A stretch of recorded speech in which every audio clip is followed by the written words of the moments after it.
The Wild Wild West. I should invest in the Spider League and bring it like a... You got something white on your lip. I didn't want you to start the... Appreciate that. Yeah, true. I didn't see it, or else I would have. I think I saw it in the bathroom and I just ignored it. That's a good point in your life when you're like, I got cum on my lip. I'm going to let it I fly. think I literally tried it once. It didn't come off and I was like, whatever. I got to do stuff. Now don't worry about my lip corners. Are we fired up? Nice. You got to keep the lip stuff in. That's good. True, yeah. Keep that in, man. That's a good cold open. Nate noticed I had his cum on my lip.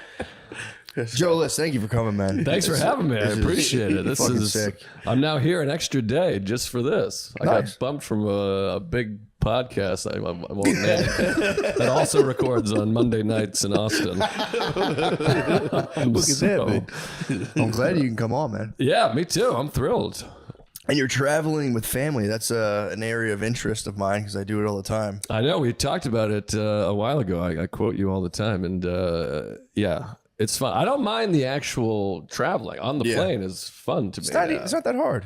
No. And I don't want to throw my success in everybody's face, but I get upgraded a lot, Delta Diamond. So my son has flown almost exclusively first class, which is very nice. Yeah. But he's about to turn 2, so I'll have to buy him a ticket. Oh, shit. You're coming up on that. That sucks. Yeah, that'll be the end of... It's funny watching because some people smile at the child in first class and then other people like almost grimace at the child.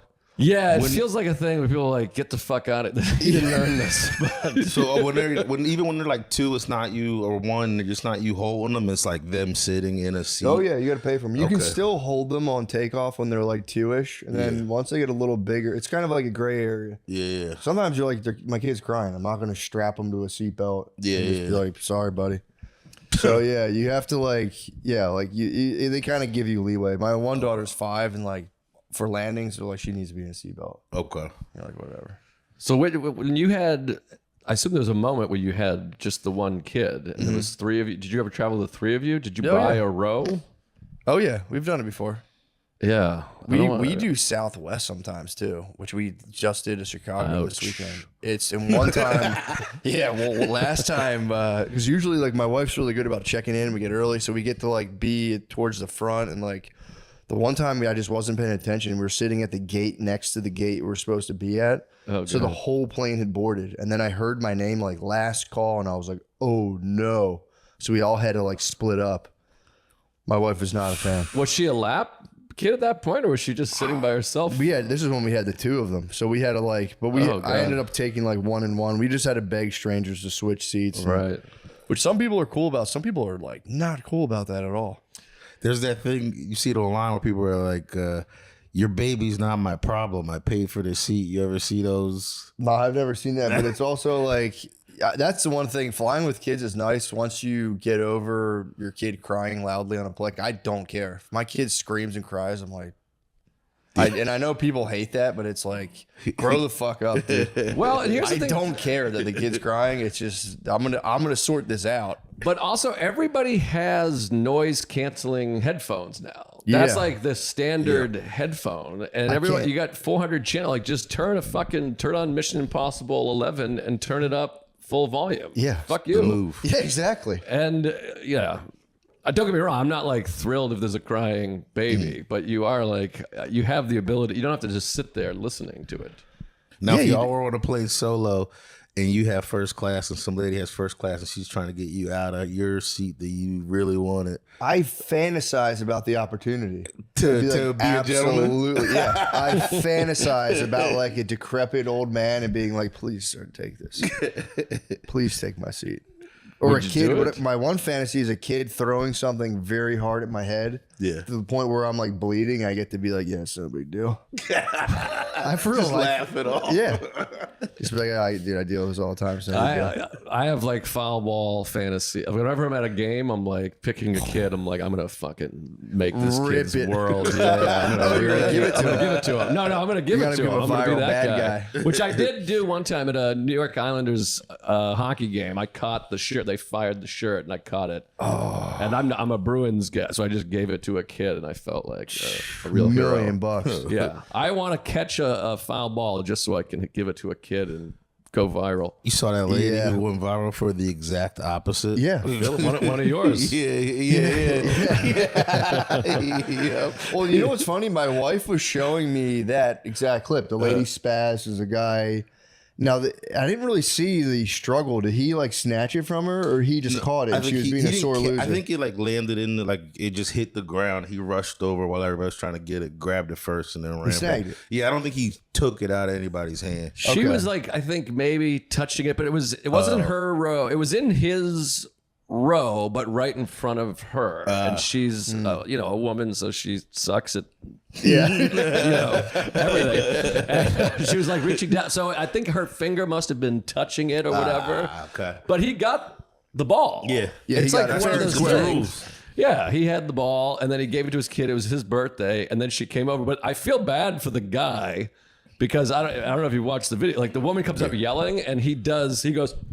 Like literally, it's like it's egregious, but and people are like, this guy's a pussy, fuck this guy. But he's also literally hugging his son from behind. It's his birthday. He just like feels like a hero, and this woman must have been like screeching and put her hands on him too.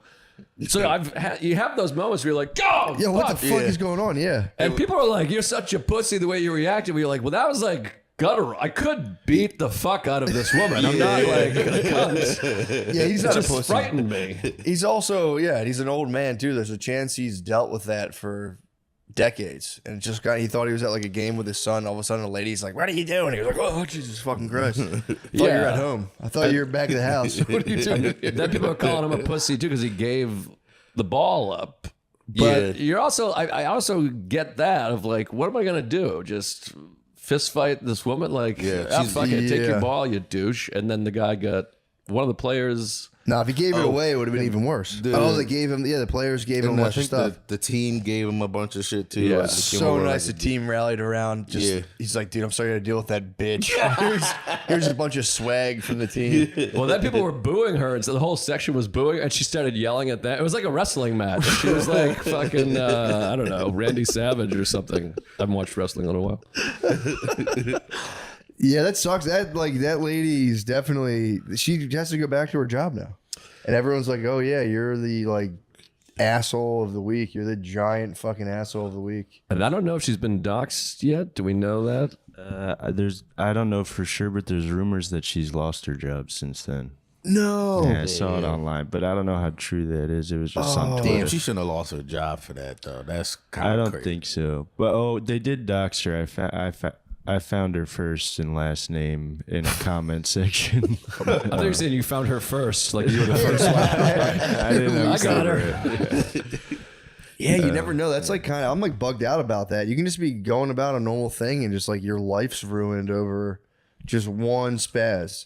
I know. You can't even yell the N-word at the subway anymore, you know? You never know what surveillance is going to nab you. And my wife brought the old lady video to me, and then I was like, she was like, this lady's such a bitch. Then I saw a video of an old white guy and a, let's say, middle-aged black guy snap. They both went for it, to be fair. Yeah. And it was a contest, and the black guy emerged victorious. Yeah. And everyone's like, he's a piece of shit. And I was like, I don't know. It's a flip side. It's like the guy wrestled it from the lady. He's a hero. Yeah. But then the black guy, it was like an old man. So do you give it up? Or do you just be, black as hell and be like, not my problem? I do think it's like... I'd have hit it with the not my problem. It's a known thing, though. You give the ball to a child, I feel like, as an adult. It just feels... I would say the elderly is like, you deserve this. I don't have to give this to you. He like power snatched it. What if there's no kid in like a 6-seat radius? Like you're here, no one there, no one there, no one there, no kid, just all adults. Give it to the hottest lady. Hottest lady gets the ball. Put it between her tits. It's hottest lady at that point. All right. I mean, I'm Throw not it back. Put it back in play. Especially if it's like not your team's ball, like I don't need this shit. Who started that in Chicago? I think Chicago does it. Yeah, that's big. And then other cities try to do it, and you're like, but that's not even our thing. Yeah, Just let me keep the ball. Yeah. I would keep it for sure. But then you probably get home and it's like, how long would you look at that ball in terms of like, oh, you gave it away? Would you really have sentimental value? Or would you just sit at home like, oh, it's a fucking ball? It's kind of fun, I guess. I mean, I have a major league. I got to watch the Toronto Blue Jays batting practice on the field one time, and they gave me a ball, and I have it, and I'm like, oh, that ball. You get to tell people nice that memory. ball is a real ball, whatever. Yeah.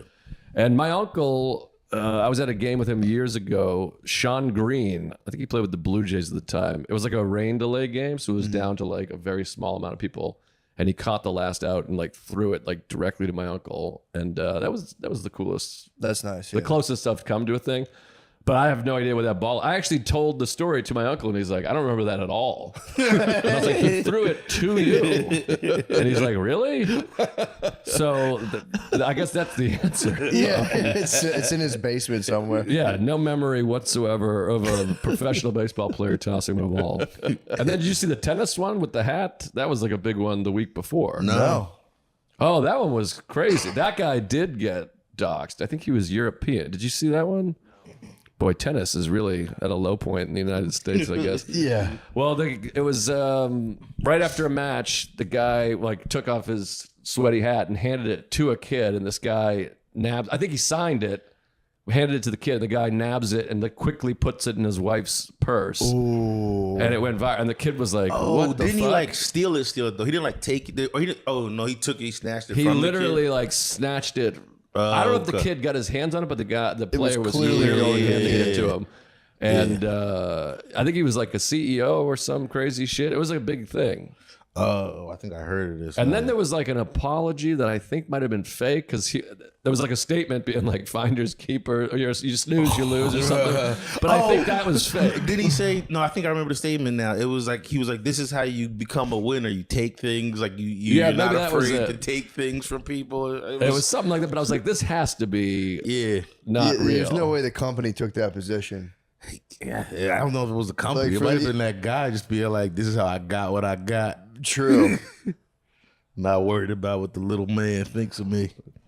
Sean looks like he has something for the folks at home. It's hard to sift through this People magazine article, but they keep saying he's a CEO. He runs like a concrete company in Poland, so that's he's fair. not like a big. He's just a fat Italian guy. Yeah. He's a Polish. He's a Polish guy. Polish yeah. concrete guy. Bring Yes. back Polish jokes. Yeah, Those true. kind of faded, didn't they? Polish jokes, yeah, they fell out of favor. Nobody fires them up. Yeah, that's weird. They were big when I was little. They were huge. That was the only thing. The Polish family, they got locked inside of their car. What happened? How'd they get locked in there? They're just too dumb. They didn't realize they could just open the lock. I was like the one. Why did the Polish guy get fired from the M&M's factory? He kept throwing away all the W's. That was a big joke when I was a kid. Because then they kind of became blonde jokes. Blonde and Polish were interchangeable. Yeah. But I don't know. What are the origins of Polish people being dumb? I think they were fucking dumb. I think every ethnic group came here, and the Irish were like, they were like lazy, subhuman. Italians were, just annoying, and then Polish people came here, and everyone's like, these guys are dumb as fuck. But could the origins be like the dumb people stayed behind when the Nazis were coming? Is that like... Could that be the origin? They were probably valiant. They were the heroes. I'm not. This is they're all dumb, and the dumb ones got killed by the Nazis, and the other dumb ones came here. Right. But this is, by the way, this is not my theory. I'm just wondering if that's how it originated. That's true. I'm not like those fucking idiots didn't get out of the way of the Nazis. Yeah, I don't have any position on it at all. I actually heard Polish people have not the biggest, but the fattest dicks out of all of the whites. Is that right? Yeah, I swear to God. That's the word on the curb, that the Polacks have fat dongs. So I always throw that in there as well. Fat is funny because it makes it seem like they could lose it if they worked. Like thick feels like natural, but fat is like I gotta change my diet, thin out my dick a little. Yeah, they have obese dongs. Wow, no kidding. Yeah, what was I remember looking into the exact term Polak, and I if I'm not mistaken, it actually applied to like Hungarians. I think they actually, I forget. There was some weird thing where I always thought it was a slur for them. Yeah, it is. It's a slur. But it kind of, I think it originated with like Hungarians. When anyone from Eastern Europe came here, everyone lumped them together as Polacks, basically. No kidding. Yeah. I didn't even know it was a slur. I've been using that left and right. It's not a slur. If a Polish guy gets offended, he's a Polak. So it's saying you're kind of boneheaded. But yeah, Eastern Europeans are kind of a subject of fascination for me. So I don't know anything about any of those countries. Right. Google AI overviews blaming Archie Bunker for the anti-Polish sentiment. They said he had a Polish son-in-law in All in the Family, and he would constantly make fun of him. Meathead. Yeah. So they said that sort of started it, along with like xenophobia and stuff, according to Google. Oh, that makes sense. Yeah, I know they have big fat heads. I've heard that too. Square, big, fat, square. Fat heads, fat dicks, and dummies. Are the fat heads from drinking? I know the dicks aren't. I don't know. You know what? I was at a bar with my wife. We're in Chicago this weekend, and we're at a hotel bar just hanging out. And there were two guys. Their wives had giant fake tits.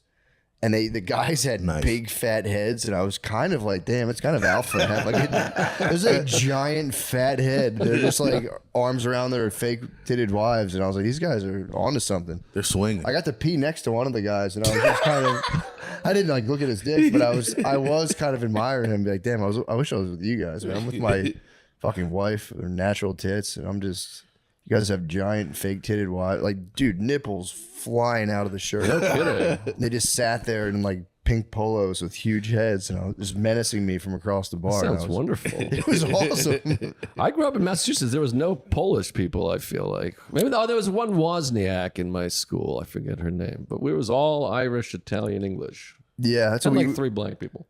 Yeah, we had 0 black people. Well, yeah, 0, a couple Mexican guys. But we had pretty much just Irish, Italian, and then some Polish. I didn't start differentiating white people until I started comedy. And then y'all kind of made it clear that y'all are different.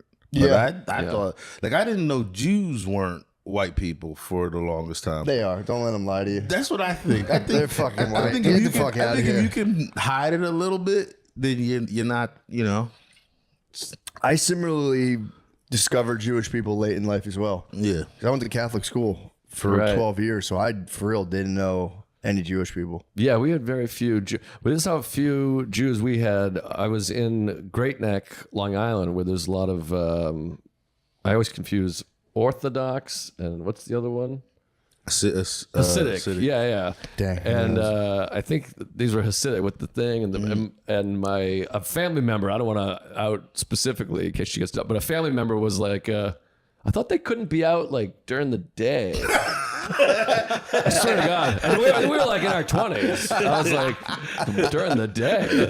What are they, fucking vampires? During the day. I was like, no, they go out during the day. They got jobs and everything. It's so you can't see their horns. I was kind of like blown away. I was like, what?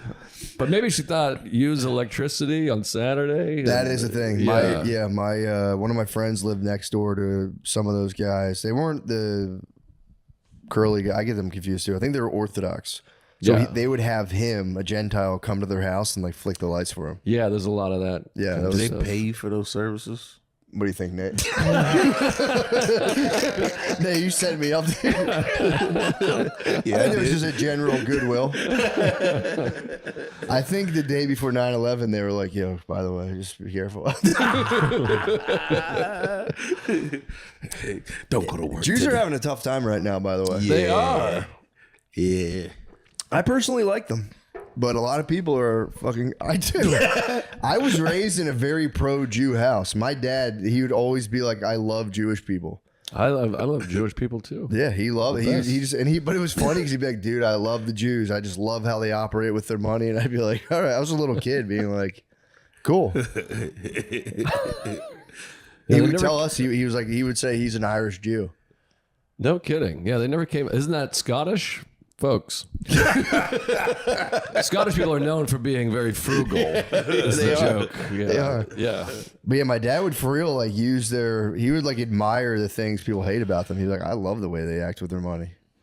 He's like, more people got to do it. I'm like, nice, Dad. Not trying to bite your dad, but that is my favorite thing about Jewish people. People knock them for that, but I think it's cool as hell to be like, these are my bros. I'm gonna look out for my bros. Yep. Well, yeah, they're very. When you really look into the religion, it gets a little spooky. It really does. Like if you read about it, it's like I love the squad, but like you read about what they're up to, and you're kind of like. But isn't that if you look into any religion, like not really, dude? Looking at Christianity. Imagine if Christianity who's getting fed to tigers or lions? That's Christians. That was the fucking Romans, dude. Yeah, and they were feeding Christians to. Yeah, they're feeding everybody. Okay. Romans are feeding everybody. That's not a special thing that happened where like Catholics was getting fed to lions. Am I remembering? They did. Not Catholics, but Christians. Okay. This episode is brought to you by Prize Picks. Man, you have to sound like Shane too. Football is back. I can't. You have to sound like him. Legally, you have to sound like him. Football is back, baby. What an absolute crazy weekend of football. Week 1 was quarterbacks throwing touchdowns, running backs running, linemen pushing each other. That one wide receiver who did that one thing, that was insane, man. I'm so pumped. Sorry, dude. I know you're not really a football guy. You talking about that one wide receiver who did that thing in the one game? Oh, wait. So you're about that football action? Yeah, I cooked up like 20 different lineups this weekend on Prize Picks. It was simple, quick, and fun. Oh, so you about that real money. Feels good to be right. Football action. That little sentence doesn't make sense. But it felt so good, man. More on rushing yards, less on kicker field goals, more on touchdowns, less on pass attempts. Shane, I did it all. Wow. Yeah, man. And this weekend, Travis Kelce is at max discount, too. Travis Kelce? Yeah, he just needs 1 yard for you to win on Prize Picks this Sunday. Travis Kelce. Travis Kelce. Prize Picks. It's good to be right. Download the app today and use code DRENCH to get $50 in lineups after you play your first $5 lineup. That's code DRENCHED to get $50 in lineups after you play your first $5 lineup. Prize Picks. It's good to be right. Now, who do you think the funniest group is? Because Jews got to be up there. Yeah, they're up there. I mean, it's between Jews and black people, I feel like. Don't you think? Yeah. You mean pound for pound through like the last 100 years or so. I'd say yeah. And then third, I'm giving it to the Italians. What? Italians make me laugh. What? No, black people love Italians. You can't. Black people love Italian. Honestly, black people want to be Italian. Then I don't want to be Italian. Yes, you do. Black people want to be Italians. Italians want to be black people. Every time I see a black dude eating spaghetti on Instagram, they all think they're Al Capone. If you give a black dude spaghetti, well, very similar. I mean, you have big dicks, funny, kind of loud, and very stylish. Clothing's a big deal. Yeah. That's It's kind true. of why I don't know. I've always liked true. Italians. My wife does it. She's like, she'll like talk about Italians like they're cool, and I'm like, they're not fucking cool. They're fucking Get over this. the coolest. This They're is the a coolest bug. whites. This is a bug in your programming. They're definitely the coolest whites. Well, it depends on if we're talking about like stand-up comedy funny or just hanging out funny. Like Italians accidentally very are funny. fucking. Yeah. Oh, Yeah. What, hey, what the fuck? Yeah. Look at you and look at me. That's funny. And similarly with black people, like, it's just a funny way of talking, a funnier vernacular than certainly. But And if you do Jews have, stand-up, like, the- Irish really making a great push. As a Boston guy, I feel like I have to. I would say Ireland is the land of the poets for sure. Yeah, y'all. I like y'all a lot too, but just Italians are more. They're like a good Marvel movie. They're dumb funny. They are dumb funny. Yeah, Italians are good, but black people might be number one. I mean, think for pound. I mean, take Oh, you're just hanging out with a black guy. He's going to be funnier than most of the white guys. in the Yeah. room. I feel like, you know what it is though, but then it's like, yeah, for sure, 100%. But then it's like, I feel like a lot of black dudes get all the juice, because there's a lot of black dudes that were just kind of just like boring kind of. And I always feel bad. You can be a boring white guy, you're totally fine, but being like a boring black guy sucks. Yeah. No, yeah, I know a few that you're like, wow, really skipped a generation. Well, I always tell this story. I was on the subway one time, and there was two guys yelling across. Like one was at the other stop, so it was like 50 feet away, and they were just having a conversation. And this guy, he said the N word, but I'll clean it up.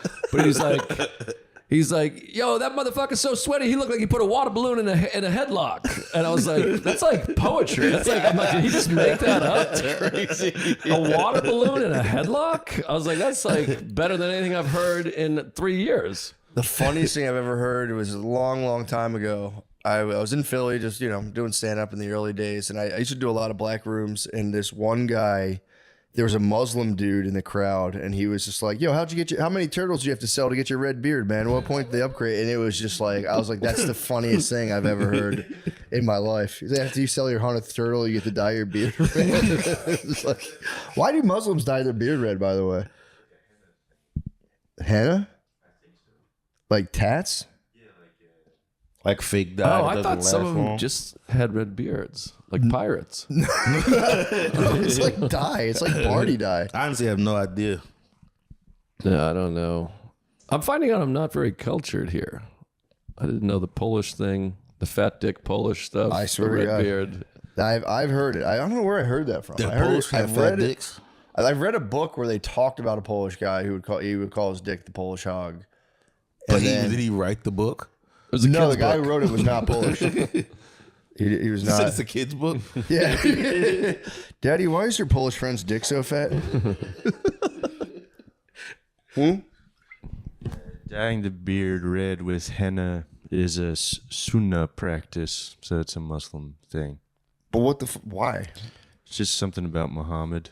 Oh, it's like the blood of your enemies or something. Could be. I don't know. Blood of the infidel. I'm getting nervous now. Yeah, Muhammad apparently encouraged his. That's kind of cool, though. I can get behind that. Well, you're talking about Muhammad was a fierce warrior. I was paying respects. Yes. Absolutely. Hell yeah. Absolutely. Well, so what else is going on? Oh boy. Nah, Muslims they're cool. They're chilling, bro. They were at public enemy number one for like 10 years ago. Public Yeah. enemy number one. Certainly Now, 24 years ago, almost to the day. Yeah. You. that's quick math you did in your head. Actually, it's pretty good. Yeah, coming up in the Big Annie. True. Where were you guys for 9/11? Grade school. Yeah. I Sixth was grade. so happy. I was in. Wow, you look. No, I was in high school. I was in high school. My older. bad. My bad. Okay, I I'm- was like, oof. yeah, I was definitely in high school. My bad. I was like a junior. Yeah, I was like a sophomore. You look in like high hell. sophomore in high school. That's where I was. Oh, okay. And they like wheeled a TV into the class and like showed us the news, and I still was completely lost on me. Wow. I was like, are we getting out early or not? And then we did, and I was like, nice. 9/11 didn't hit me for how fucked up it was until like this year. I watched that like for real. I watched that Osama bin Laden doc where the first yeah, the episode Netflix thing. breaks Yeah, down yeah. the and that was like it was the first time I really watched it as an adult, and I'm sitting there like, and I had lived in New York since then, so I was sitting there like, oh, that was like for real. But when I was a kid, I was just like, oh yeah, shit. Well, I guess it feels normal-ish like, if you're young. Yeah, it's Well, how old are you? What? I was in 6th grade, so I was probably like 12. 12. Yeah. Yeah, I was. I don't know what the hell I was talking about. I was definitely 15 or I was like 15 years old. I was 19. Oh, okay, so you. So I was at home. Like I had graduated high school. I was just doing stand up and nothing else. And my sister woke me up and said that somebody's shooting at the World Trade Center. Because I think it was like new. Yeah. Nobody knew. She was like, they're shooting at the World Trade Center. I was like, oh wow, that's crazy. Yeah. And I woke up and it was wild. You saw the planes. Yeah, I don't know. I remember being for real. I'm ashamed to admit this, but I was just excited to get out of school. No, I think that's fair. I think that's most people that were in school. Yeah. Just sent us home, and I was like, sweet. My parents were like kind of freaking out, and I was like, whatever. Maybe not the New Yorkers. They probably weren't. Yeah, that must have been terrible. Yeah. But, It's funny because I was like pretty close. I was right in Philadelphia, so I was like not that far from it. right. But it could have been. It was like might as well been on the other side of the country. I was just like, well, not my problem. I was there in August. I have a photo of the World Trade Center from like August 2nd or something like that. I was like underneath it. Whoa. Yeah, it was The crazy. wreckage you're saying? No. Like a month before. The old one. Yeah. The Twin Towers. Like I was there like 6 weeks before that. The new one's the biggest building in America. Yeah. In the Wonder Western Woman. Hemisphere. I live right across the street. Do you really? Yeah. It's right out my window. It's awesome. Do you get Just want people charged to know up? where I live. After all that Muslim talk, I want to let people know my exact address. I mean, I could be wrong. I was taking a wild guess. I don't know what. Can you look up the origins of the red dye? It's probably not that. Yeah. But yeah, I don't know. I love that. I was like, we're like, let's get off this Muslim stuff. Let's talk 9/11. It says it's just act of devotion. Okay. And, for older men, it's a nice way to maintain groomed and presentable while embracing your age. Oh, it's to hide the gray. Yeah, I guess so. So probably go bald, dye the beard. But some gray. people do black instead. It's Man, just... Some people do just jet black. Yeah. That's pretty tight. That's cool. That's what I guess. my beard grows and dyed it jet black. So it's just kind of like, I think it's just like a swag thing. yeah. It feels like a way to just look like you're not aging. Yeah. Yeah, that's kind of what I'm hearing. Yeah. That's You're smart. Yeah, we got toupees for the religion. Yeah, for Muhammad. I've talked to a Muslim guy, an Uber driver, and I was asking him, like, what's the deal with, like, for real, the multiple wives? Is it like it can't be as cool as everyone says? What's the deal with the multiple wives? Well, dude, Who are these wives? How did they get along? I do a happy to chat in Uber, and most people will check it and be like, some people check it and they're like, fuck this guy, I'm not doing it. But a lot of them will check and be like, I now have to entertain this guy, and they'll just chat me up. Oh wow, It's so fun. I didn't know like you could do that. Oh yeah, you can select preferences. You can select shut the fuck up, basically. But like, they get don't talk pissed to when me. you select shut the fuck up. That's I what I'm feel saying. Maybe here. But in New York, I've never had a driver talk to me one time ever in New York City. They can't once. probably. They probably can't. What do you mean? Did you ever see their Oh, like phones? speak They have English, you fucking mean? like Space Invader Right. shit on their phone. You can't even see. I see the letters. I'm like, I don't even know what that is. I was thinking like unable, like not allowed to. You realize you're saying they can't speak the language. I don't know. I could be wrong. I feel like it's much more business in New York. Getting the Uber, it's because they have like half taxi hybrid stuff. Right. Yeah. But that's what I hate about the middle of the country. Is like you go to Omaha and you get picked up and they're like, "Well, so what brings you here?" And you're like, "Oh, Yeah. fuck." Yeah. No, I love that. I love because I'll start asking them. I've had some fantastic conversations in Ubers. Because you get like a 20-minute ride, and I'll just start chatting them up. It's kind of fun. I've had some A lot of decent, divorced I guess. guys. A lot of divorced guys. I've had a lot of tales of like love lost and how they That's bouncing definitely back. the job you do as soon as everything falls apart. You have your other job, Yeah. and you're like, I gotta do something else with my time. Gotta get an apartment. Have Find- you been find a recognized girlfriend. in a lift? Have you been recognized in a lift? I don't know. Maybe once, but not. No, I've like beat around that bush here and there, and then I've had people talk to me about Shane in lifts, and they'll be like, "Dude, this guy Shane Gillis is so funny." And I'm Oh, like, that's great. I'm like, yeah, he's good. He's great. He's awesome. I should start trashing him. Like, I've heard he's a fucking giant asshole. Yeah, he's a piece of shit, that guy. No kidding. They'd probably kick you out, though, like Big Lebowski. Get the fuck out of my car. You don't say shit about him. He'll definitely get it's- 1 star. It's happened to me a lot. I've been in gyms and like this one guy, I swear to God, because at first I was like almost like, does this guy know of the podcast? And I don't think he did at all, but I was in a gym on the road. It was like getting a guest pass. The one guy he was like leaning into fall fashion. And the other guy at the gym was like, Shane would think you're gay. And I was just like, whoa, his net has traveled into like Lifetime Fitness. That's hilarious. Yeah, it's pretty great. I had a funny one of those ones where a dude couldn't remember his name. He was just stopped me on the street and was like, it was when I was trying to move down here. Some dude was trying to like talk to me about his comedy or whatever. He didn't know I was a comic. He just started talking to me drunk. And I just asked him like who his favorite comic was, just trying to small talk him. I was just smoking a J, trying to kill time. And then he goes, this guy, he goes on Rogan. He talks about politics. So I was like, all right, that's not Shane. So I go like Tim Dillon, and he goes, he's like a handsome Tim Dillon. And I don't know why that shit just was so fucking funny to be referred to as a handsome Tim Dillon. It's funny because Tim is a very handsome guy. Yeah. He's just, obese. If you see young Tim Dillon, he's very handsome. Yeah, he is. Blue eyes. He's a very attractive man. He is an attractive male. I blew him.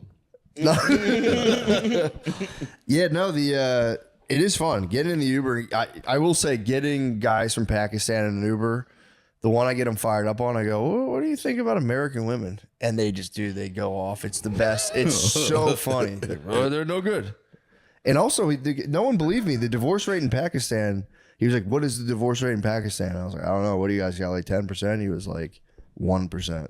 Wow. And nobody believes me. They look it up. It's literally 1%, the divorce rate in Pakistan. Is it a sin? What's the... Yeah, I think it's like completely frowned upon. How often do wives die in Pakistan? Now you're onto something. I think I got 90% of wives die before the age of 40 in Pakistan. No, but yeah. Or maybe in Pakistan, I don't know, but I'm pretty sure it's like you can get you can use bouncer rules. Yeah. You kind of fold their hands across their chest, move them out of the room. put them in timeout. But also, when I was asking the guy about multiple wives, he was like, it's not like everyone says, like, yeah, you can totally get another wife, but you need to be able to prove that you have the resources to care for them. Oh, interesting. Yeah. And you got to like, it's a whole thing. You got to like put them together, make sure they get along. But he's like, yeah, you're totally within your right. And you could just hang out in the house with both of them? It's not like separate homes? I think it's separate homes. I think you need to be able to have, I could be wrong, but the way he described it is you got to be able to like fully support another. But I feel like in Pakistan, I don't know. I think you'd be able to just kind of put them in like apartment A, apartment B, maybe. All right. I'm just thinking out loud over here. No, it was kind of, he's like, it's not as cool as everyone says, which I'm like, I agree. I'm like, I've talked to people about the multiple wife thing. I think it is not as cool as people say. One wife, couple girlfriends.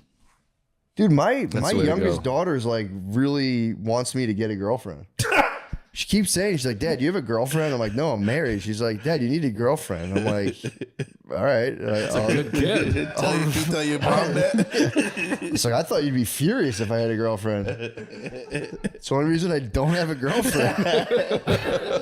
You brought it up to your wife? Yeah, I tell her all the time. I'm like, Chloe wants me to get a girlfriend.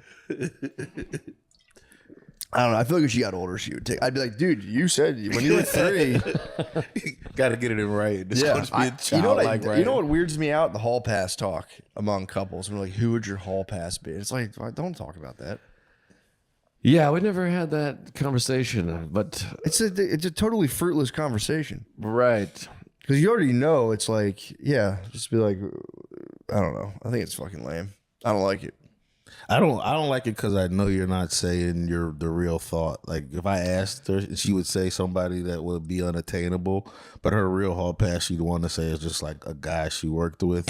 You know? Right, yeah. You know, it's Gardini, you know, just like, just like one of your close friends. Yeah, the guy she's always thinking about. You mean?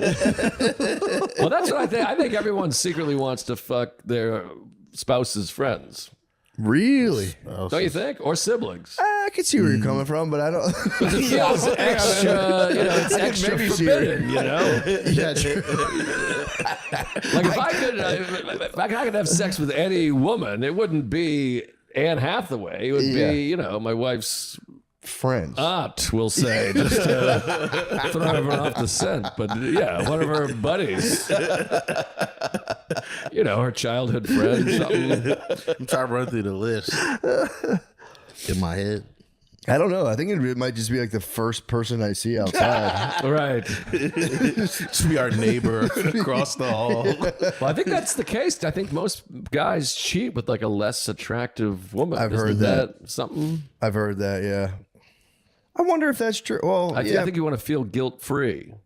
Yeah. So that way, if you get caught, you can be like, she's a fucking pig. She's nothing compared to you. Yeah, she's gross. She's ugly. Or she can be super high and be like, what am I supposed to do? Say no to that? She's way better than you. Yeah, that's a good just point. one time. I always thought it was just younger. It's like you have sex with a younger lady. Yeah, that makes sense. Kind of like I think there's always at a pizza shop. I think every like female cashier is in the hot seat in terms of like the 50-year-old Italian guy. Yeah. I've heard of that happening a lot. It's big in New Jersey. Every high school girl gets lightly molested by their pizza shop manager boss. Really? Dude, even Burger King, like a Burger King, there's like, it's all like high school kids, a lot of girls working there. If every Burger King, there's like a 40-year-old manager who's like, chances are he's being, an ephebophile, let's say. Right. I've heard tales like that. I used to work with this. I try to be vague. I used to work with this guy. He was like smashing one of the. She was like 18. Like 18? Or no. She was 18 or 19. She was similar to 18. I think she was 18. She was 18 or 19. That's how I remember it. I think I would have been. I was like 16 then, so I think I would have still known if it was real fucked up. But anyway. I just remember not back then. You wouldn't. Not. That's what I'm trying to remember. That's why I'm saying. Like I'm trying to run it in my head. Like what? Whatever. Like, anyway, I think 18 though. I really do. Because I know she was like a senior in high school and shit. But anyway, you're sweating. It wasn't me. I don't give a fuck. But the guy, I remember he was just always like taking her into just when we would clean up the store, he'd take her into the fit room. They'd fuck. I was like the only one who knew, and her boyfriend would just pick her up afterwards, and I'd see it. I didn't know him. Like we didn't go to school together or anything. It's just and the one time I just saw her walk out and kiss him on the lips, like as soon as they got, and I just was like, oh my God. It's nice you gave him a nice greeting though. She snowballed, She snowballed. Yeah. Bring your chick home. She's got fresh load from her Burger King manager. And I'm into it. I've been around a long time. It's kind of fun. It's tough being a high school aged male. Yeah, because it's tough. You never know. Yeah, I got down there like that. I heard a chick I used to date. She used to get picked up by some old guy. Just one of her friends told me, yeah, some dude. He was like 25. She was like 16. Just used to pick her up from her Wendy's job. We used to go to when I was growing up in high school.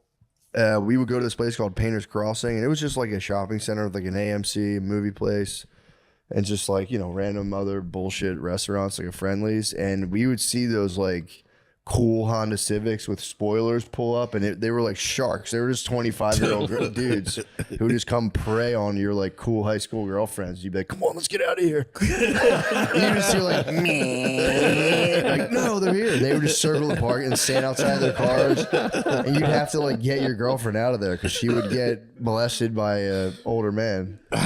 Yeah, I remember my girlfriend was a year younger than me, and then I didn't go to college, and then she graduated, went to college, and we broke up. I like initiated the breakup because I was like, you want to break up, right? Yeah. Like clearly this isn't going to be great. And I started doing comedy, so I was like hanging out with like 50-year-old men immediately. And then I'd be like, come on, I'm doing comedy. It would just be a bunch of middle-aged guys and like me. She's like, this is awful. And then I'd go visit her at college, and it's just the hottest football play guy. And I'm like, I was like, you want to break up? She's like, do. She was too nice to do it. Yeah, and I feel like I could be wrong about this, but I feel like in that situation, a girl would just be like, I like the comfort of having a boyfriend that I'm going to get here and slowly leave him. They'll definitely cheat a little too, I think. Yeah, I would imagine. So, yeah. I did the right thing in high school. I broke up. I was dating someone. I was just like, we can't when I go to high school, and I felt bad about it, or when I go to college. Yeah. She was pissed. Yeah, she was in 8th grade. She had an 8th grade volleyball championship. But you can't. That destroys high school romance. I had a guy like sit me down a long time ago and be like, bro, like trying to talk me out of my high school sweetheart. He's like, you guys are gonna last. And I was like, fuck, dude, why are you doing this to me? He was like, just move on. Wow, it's kind of rough. But I mean, yeah, he was wise. I should have. He's like, this will never last. I was like, all right, well, thanks, man. I only broke up with one woman my whole life, and she accused me of cheating. It was kind of hot. She was like, you're cheating on me. She was Italian. She was like, you're cheating on me. I know it, you piece of shit. I was like, I'm not. I wish I was. Yeah, I was like, I just don't care for you. Yeah, I would say breaking up. I still think breaking up with is infinitely harder than getting broken up with. Yeah, I remember having like a panic attack. It was horrible. Oh, it's horrible. It's like literally the most lethal or like, brutal conversation you can have, to be like, hey, I don't want to see you ever again. It's essentially what you're saying. Or like I'm open to it, but I just want to maybe we could be like more like strangers to each other. Yeah, no, it was rough. I had a thing that was funny. I was dating this woman, and I just didn't like. I only dated her because I was single for like 7 years. And I thought people were going to think I was gay. I was like, I got to get a girlfriend so people don't just think I'm gay. And so I knew her from work. So I started dating, but I never liked her. I wasn't into her. It was just whatever. She was like nice. a beard, basically. It was fine. Yeah, exactly. So we were dating, and then it was like I wanted to break up with her, but I didn't. And then Christmas was like coming upon us, and I was like, shit, I got to get her a fucking gift because I just put off breaking up with her. And literally I was driving to meet up with her like on December 23rd. It was like Christmas Eve. And I was like, oh, dude, I remember we were at this store one time and she said she liked this picture of Audrey Hepburn. I'm like, I'll stop and pick that up. And so I just grabbed it on the way there, handed it to her like, Merry Christmas. And she opened it and just started bawling. She's like, nobody's ever loved me this much. You remembered? And I was like, fuck. Oh, you're right. You had to because I like wanted to break up with her, and then I just bought like some random shit. I'm like, I kind of remember she bought that, and she had dated like Bad Boys or whatever before. I was like the nice guy, and so I just nailed the gift, and I was like, I just fucking. She was like literally crying, like no one's ever loved me like this in my life, and I was like, oh god damn it. But then, right after Christmas, my grandfather died, and then she didn't come to the funeral. And I used that as an excuse. And she's like, I didn't even know you wanted me there. You didn't even tell me where it was. And I was like, well, you should have looked it up, you piece of shit. You fucking careless bitch. So I was like, that was my out. But I remember being horrified, like truly like shaking. Yeah, you think about it for like 3 months. By the time you're getting broken up with, the person's probably thought about it for anywhere from 6 months. Yeah. And now she's married and I'm married. That's good. Yeah, it worked out. My dad in jest when I was in grade school told me to always break up with a girl before Christmas so I didn't have to buy her anything. And I like actually did that one time, like right before Christmas. And I was like, it was horrible. For real, the meanest thing you I could know. do to somebody. I was just like, I was like in seventh grade, you know, and you're like, we're dating, but you don't ever even see the person. You just like hold hands in recess for like 3 days. Your dad's like, I meant October, you fucking idiot. I felt bad about that. It was funny having like a girlfriend in like 7th grade, and they'd be like, we're dating, and you just see them at recess, and then you break up 2 days later. Yeah, I had that in 5th grade. Jen McCarthy. Not to be confused with Jenny McCarthy, the anti-vax hot lady, but yeah, and she was dating 2 guys. She was dating Matt, Will, and me, and because you didn't hook up, or we were in 5th grade, we didn't even kiss. Yeah. So she's like, "These are my 2 boyfriends," and then the 3 of us would like hang out, and be like, "All right, yeah." It was pretty cool. And then you just broke up because like summer happened, and you didn't have any way of seeing her. Yeah, no, you're like, all right. That was that. Did she break up with both of you? I don't even remember. I think she was more into him because he was more of a fatherless man. So I think he was probably fingering her, and I was like, we're both, like it felt like they definitely had. We're doing stuff. Yeah. I was just like, oh. Yeah. I remember being in grade school. I think I might have been in 6th grade, and in 8th, I was just like sitting, you know, like on the maybe gymnasium floor at like an assembly, and an 8th grade girl laid her boob on my hand. Whoa. And I just sat You there. said 8th grade? Yeah, bro. Yeah, bro. It was awesome. And I just remember just my hand just feeling the pressure of her boob for an entire assembly. Then she got up, and I was so confused because I was like, is that my fucking girlfriend now? Is that a base? I don't even know. It was over the shirt, second base, technically. Wow. But it was back of my hand, so. Still something. It was definitely something. Yeah, it was so much so that I was like, can you just touch ladies' boobs? Is that like a thing? We had tables in my grade school, and I would slowly elbow over and like hit the lady's boob next to me, and they'd be like, get off me. And I'm like, I don't know. There's one lady laid on my arm. I thought it was like, I don't know. I thought you might want to rest your tits on my elbows. I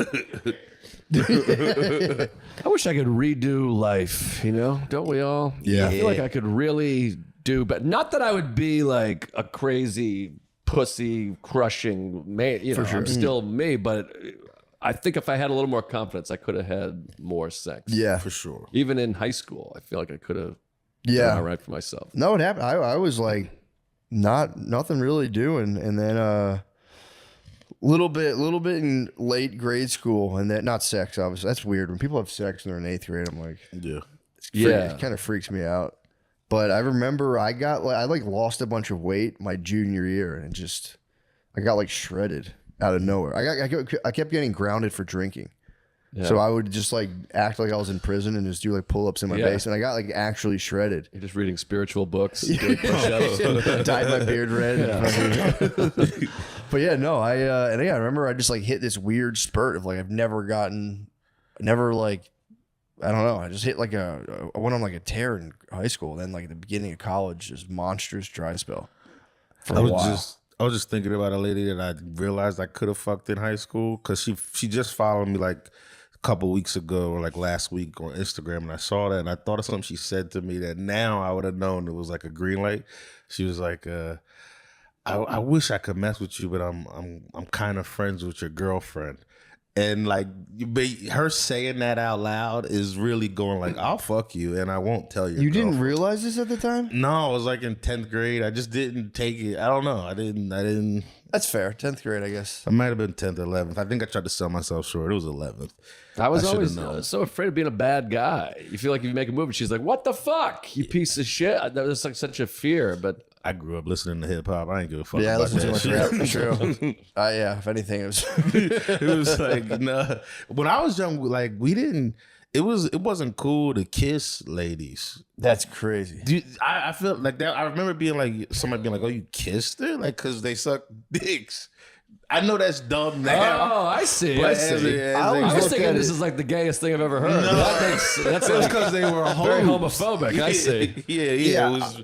I always looked at it that was a chain of events. I still follow base procedure, by the way. Yeah, now you got It's it. kiss, touch boobs, touch vagina, then have sex. I still hold it down that way. The girl I lost my virginity to, we didn't kiss for 6 months. We were dating, and I remember I was having a conversation with one of my friends about it as an adult that happened. And she cheated on me. She's the one who was like getting picked up from Wendy's I was telling you about and shit like that.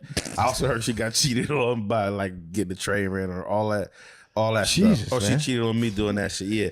But so we're talking about that. I talked about how they kissed her for 6 months. He was like, "You mean you dated a chick who was just letting you fuck her and not kiss her for 6 months, and you didn't realize she was a hoe? Like she's like, yeah, you're doing the right thing, not kissing me.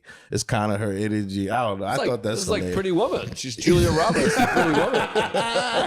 Yeah, she's not allowed to kiss. It is funny. You guys were in like a serious relationship, though. You guys were like, yeah, she was the first person. I was like, I was on that. I love you. I was hanging out with her dad. It was all that stuff. No, rap really was bad for everyone's brain, man.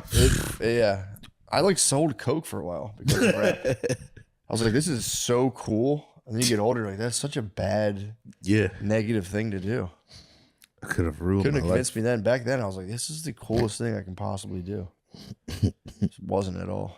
This episode is brought to you by Armra Colostrum. Guys, I like to say we can joke about pretty much anything, but what happens when your health becomes the punchline? From seed oils to stress, toxins to pollutants, the modern world is screwing with our health at the cellular level, leading to exhaustion, brain fog, digestive issues, and more. Well, yeah, these things affect me horribly. I have diarrhea constantly, and my brain, I truly doesn't think, I don't think my brain works anymore at all. My brain for real is like, I'm always tired. But here's the thing. You don't have to settle for feeling like garbage 24/7. Armra Colostrum is nature's original health hack, packed with over 400 bioactive nutrients that fortify gut integrity, strengthen immunity, revitalize hair growth, fuel stamina, elevate focus, and help you function like a human again. And honestly, I've eaten it before, and I like it. Oh yeah. I like the colostrum. It's the stuff in breast milk that precedes. Oh, you gave me some of that. That shit was great. Yeah. Helps your butthole. So yeah, there you go. We've worked out a special offer for my audience. Receive 30% off your first subscription order. Go to armra.com/MSSP or enter MSSP to get 30% off your first subscription order. That's ARMRA.com/MSSP. Selling coke's pretty cool. You get money, right? You don't, honestly, I swear to God, dude, you don't make as much as you think. Oh, 'Cause really? I sold weed for a while too. I made way more money selling weed. Coke is like, unless you're getting like big amounts of it, you don't make as much for in terms of like the risk of going to jail.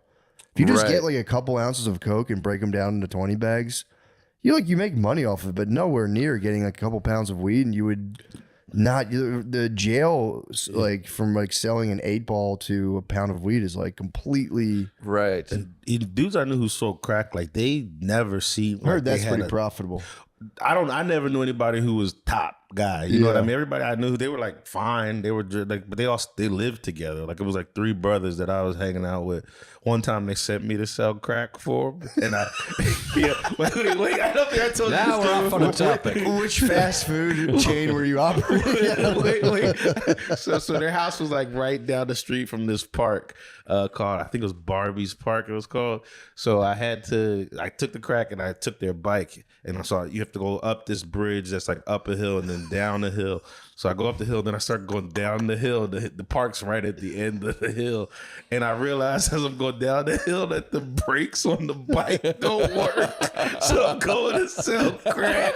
And then I can't stop the bike. And I spin out and fall. Oh, you gotta animate this. This is like fucking the funniest thing I've ever heard in my life.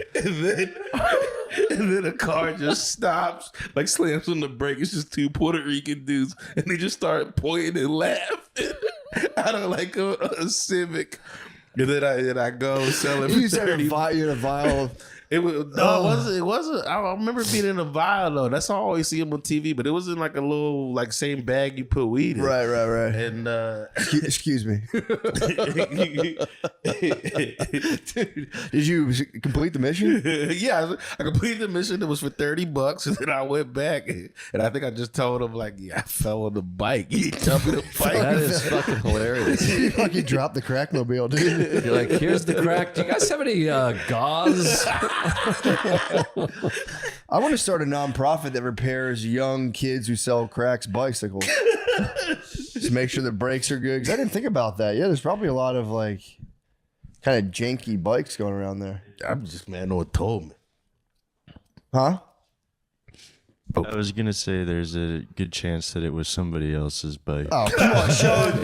I don't want to be a jerk. I didn't want to be a jerk. That's jacked up, man. I'm sorry. I tried to Trying bite to talk my about kids tongue. selling crack. Yeah, I'm sorry. I know these hate guys. interrupting. Sean's probably right. Ah, crap. Sorry. That's nice to know, though. If your bike gets stolen, it's like at least, you know. Yeah, absolutely. Someone's upperly mobile is trying to make the best of a bad But situation. also, you know, it's got fucked up brakes, so you're like, watch what happens. Yeah, that's crazy. They didn't warn you the bike had no brakes. Did you have to like use your like sneakers to slow yourself down, or like? I just remember falling. I don't remember exactly how, like what I tried. I think I tried to like get off and hop and just. Who bought the crack? It was 2 people. It was like an older looking dude and a younger guy, but like I don't know them. Father and son. Nah. About to go to the baseball game. What's that? What are the 2 people in The Wire? Bugsy and he had his guy that died. I don't remember. I forget. Yeah, never mind. Bad riff. Dang. So that was it. That was it for you. That was it. I saw weed Funny after the that. bicycle was like, damn, I don't trust these bikes. Like I'm not cut out for this. I think I was always kind of phony tough. Like not like I would be around the dumb shit, but in my heart I was like, no. I used to like to fight a lot. And then I remember we were supposed to fight after school. This was like 9th or 10th grade, and one of my friends had a little 22 that he showed me.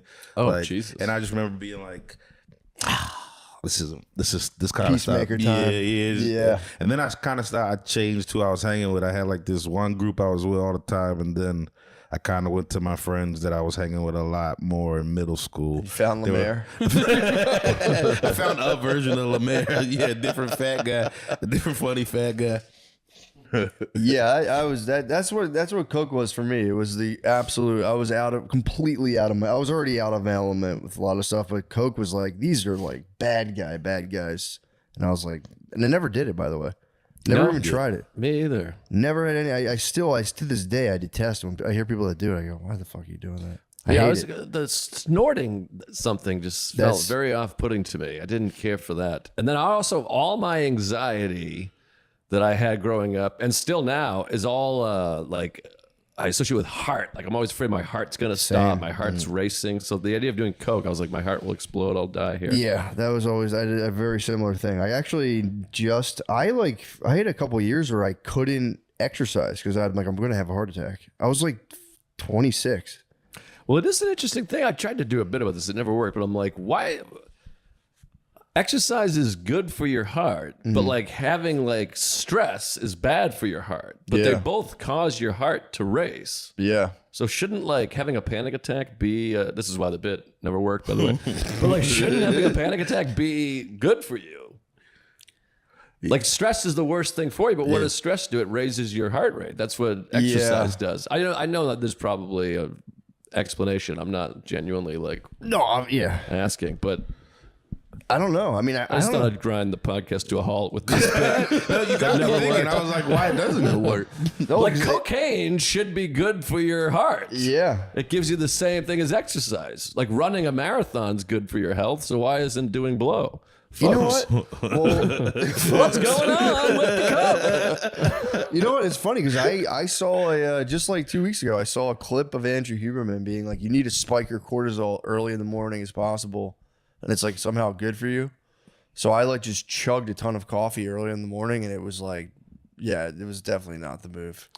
No, I literally had a panic attack in my office. So I was like, this is not, I don't know what the fuck. But apparently, I guess there's got to be something different with like, you know what it probably is? Like your lungs getting kicked into the picture. Right. Versus just your nervous system fucking frying you while you sit in a chair. Well, some of this Huberman, however you say his name, I enjoy the guy, but we were at the green room at Mothership, and there's all these grip strength reading thing.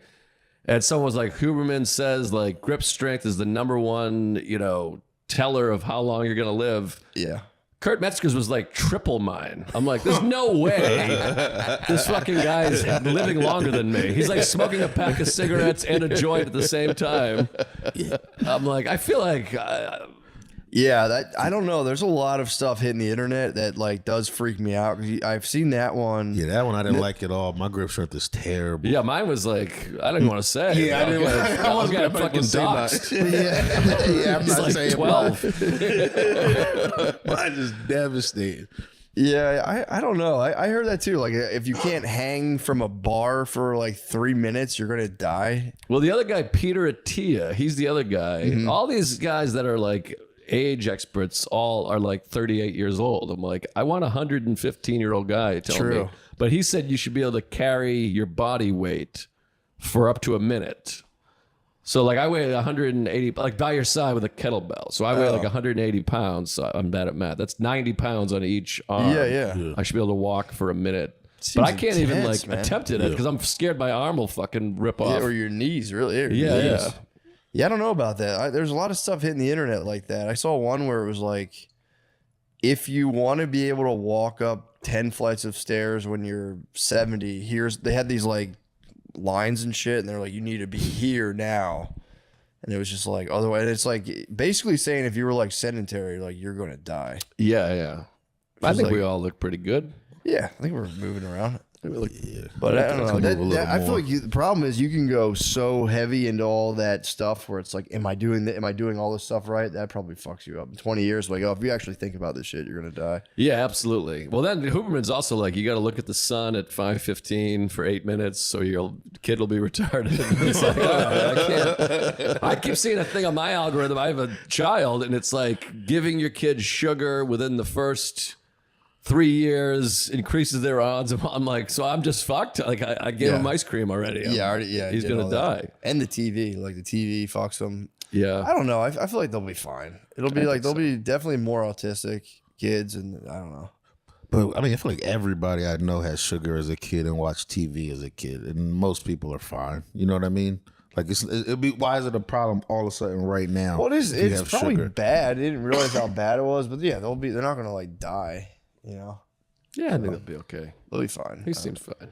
I don't worry. Yeah, I can get hyper obsessed with that shit though. I have an Oura ring. I'll track my sleep. I'll do all this stuff. I don't get any deep sleep. Really? I don't know what it is. I check and everything else is great, and then my deep sleep is like 30 minutes a night. Maybe it's fucked up. That's what I say. I told my wife it's her. I'm like, you just move around probably and fuck my deep sleep up. But you ever try all of them at the same time? Apple Watch, Whoop, or Ring, and just see if they all say the same thing. I should do that. I feel like a great test. I like picturing you go to bed. You have like the fucking thing from Back to the Future's on your head. You got like suction cups on your tits. Just a sleep apnea mask for no reason. But yeah, you gotta. I don't know. You get to a certain point, you're like, no, I'm definitely dying. So it's like I'm gonna try to like just maintain the ship as much as I can. Yeah. Well, I feel like an older dad. I'm like, I gotta live as long as I can for this guy and stay healthy. I want to be able to have a pass with him. You know. Yeah. So I'm going to the gym after this. Don't worry. Yeah. That's the big thing. Once you have kids, you really like. You guys fuck around a lot. You guys are out drinking, carrying on. Why'd you guys have kids? Why'd you guys have kids, man? You go, man, I got to keep this thing afloat. Yeah. Well, just the queso for me. I've been in Austin for 4 days. I've eaten queso like 100% of the meals, including breakfast. Yeah. I'm a fat fuck. I'm like, I can't shit. My eyes. What are you eating that has breakfast queso? I went to Magnolia Cafe, my favorite spot. They got great pancakes, but they serve queso all day. So I'm like, I'm here. Yeah. So I was eating chips and queso and pancakes. So good. Sick. Yeah, I eat a lot of. I was just in Chicago and I went to the Taste of Chicago. It's like a big food festival. It was all fucking tacos. I'm like, dude, that's all I eat. I'm not. It's kind of bullshit. Somebody said it last night in Austin. Tacos are like pizza in New York. It's like the quick, cheap. Yeah. Just grab it. And There's not a lot of great pizza here. But pizza stays enjoyable longer. I'm tired of tacos. I never hit a point where I was tired of pizza. Yeah, that's a good point. Pizza. So here's the thing though, like if you go on the West Coast, I was telling people about Friday. You have Friday pizza night growing up? Every Friday yeah, pizza? absolutely. My friend's out on the West Coast now, and he was like telling people out there about that, and they're like, that's crazy. They're like, that's so bad for you to eat pizza every Friday. Oh, I eat pizza. I mean, my diet is fucking wild. Really? I eat McDonald's like a couple times a week. Whoa. Chicken parm 3-4 times a week. How's the pizza. Mickey D's sit with I you? miss chicken parm. Is it like diarrhea right away, or do you pass a healthy movement after Mickey D's? No, I'm okay. I think I'm used to it. I used to do a joke in my act about this. People were like, if you don't, someone said this to me, like, if you stop eating McDonald's for like 6 months and then you try having it again, your body will just reject it. Yeah. So I did it. And I'm like, no, my body was like, you're back. Thank God. I took a perfect fucking double tapered shit. It was beautiful. I love it. But again, like, I hate to be like dad guy, but it's like sometimes the baby goes, Dad, you're so exhausted that I'm like, just give me some fucking McDonald's. Give me something. And I live in a luxury building. I mean, again, I don't want to be that guy, first class. but I'm doing okay. And I get like, I'm embarrassed. There's like a door guy with a suit, like handing me my McDonald's bag. And I feel like lawyers are walking by being like, who is this fucking idiot? And I do it a lot. It's embarrassing. It's kind of alpha, dude. Because I know Warren Buffett drinks Coca-Cola. That's his big thing. Trump smashes McDonald's. He loves McDonald's. Yeah. I think Jay Leno too is a big fast food Really? guy. I think he might still be. Yeah. I swear to God, I haven't eaten McDonald's in maybe 2 decades. Get yourself some McDonald's. It's fun. I would throw up. I would for real throw up. I can't eat it. Terrible McDonald's. Was it the last time we went to McDonald's? I got a double quarter pounder, a McChicken, and a McDouble. It just and fries. Like I How couldn't. did it sit with you? I took a probiotic right after. Like maybe You're like Huberman. He's like, I looked at the sun for a half hour and it went down perfect. You took a probiotic? it's like this might balance the gut shit. And I just shit a lot in the morning. I drink a smoothie all the time. So like I woke up, crushed a smoothie. That's how I shit. feel. Yeah, I call them health potions. I do either green juices or smoothies. You do yin and yang. Yeah. I'm Do all exactly the fucked up. same. And I feel like it kind of works. I think so. I went to Juice Land this morning. I was like, I had queso 4 times yesterday. I got to have Juice Land. And I took a massive shit. I call it my morning python. Just every morning, just a big fucking anaconda. Just a long. Yeah. So I think we're all right. Yeah. How heavy will you get? Will you get fat? This is the heaviest I've been, but I'm working out more than I've ever worked out, and I'm also eating more than I've worked out. Nice. So I'm like 183 or something. I got, dad stomach. You're but bulking. I look okay. You're bulking. Yeah. And you get the muscles from carrying the kid all the time. He wants to be carried all the time, and he won't go to this side. Maybe he's autistic. He hates this side, so it's all right arm. But this is the biggest I've ever been. But I'm very long. I'm a fucking yeah. Yeah. I just read a stat. They said 90% of autistic adults are undiagnosed. That makes sense. They weren't checking for it like that. They weren't checking for it. Yeah. So it's like endemic in adults. There's like a lot of people who should have been that now would have been like screened for like on the autism spectrum. But I have a big autism thing because I just think we say it too much. Because I have a close friend whose brother is like severely autistic, like what we think, like, and he, he has like an iPod or AirPods in all the time because he needs music. And if you say what day you were born, he can tell you the day, like your date of your birthday. That's he knows awesome. what day. And also he has to be like attended. Like he's, he's got severe autism. And then people are like, will say to me, like, I'm like, that music is driving me crazy. Like, I don't even hear music. You might be autistic. And I'm like, I don't. Well, I don't identify as autistic. Like, they spread the net pretty far now. Yeah, where it just Feels like you're even ADHD is like autism. They say if you have that, you're also autistic now. Really? Yeah. Sweet. My wife's autistic. Yeah, that's what I've been trying I to guess say. me too. Well, OCD also is so similar. Like, I have OCD, but so like, there's a lot of similarities. If you read autism thing, I'm like, I have that, and that, but I'm not autistic. What's the OCD? How's that flare up? Like I mean, I have like weird. First of all, I'm like I blink all the time. Like I do like these blinks, and my arm would be flexing all the time. My left arm, and I'll see like something that I feel like I need to step on, or I'll do a weird foot things I need to step on stuff. And then I also drink the same cup of tea from Starbucks every day. I don't get it and I sleep very quickly, turn it off. Okay. I can't use straws. I feel like straws are going to stab me in the eye. There's a whole bunch of handful of stuff. So it's kind of under the radar, though. I wouldn't know. Yeah. I also, my wife does a joke about it. She's like, he doesn't have the OCD where he cleans. I'm like, people think of like hand washing. I'm like, I'll take a piss and get off the subway and go eat a sandwich. We were just not stepping on the cracks. And shit. Yeah, exactly. I can get in and not stepping on the cracks. I'll still do that every now and again. It's just fun to be like, let me time my steps perfectly so I don't hit these cracks. Yeah, it's fun. But I give up after a while. But yeah, so I got a problem. But then people are like, they use it. It's like a virtue to have. I'm like embarrassed. Yeah. I'm like trying my hardest not to blink weird because the YouTube comments. People are like, I can't keep my eyes open. It's crazy. I'm like humiliated by it. Yeah, it did become cool to have like autism now. It's either like you got to have something. If you're like 24 and you're like, no, I'm good. They're like, that sucks. Yeah, no. You gotta be like, you got to be kind of like gay or something. Cutting is big. Cutting. Gay cutting. Gay cutting. No, I'm saying or minority. Yeah.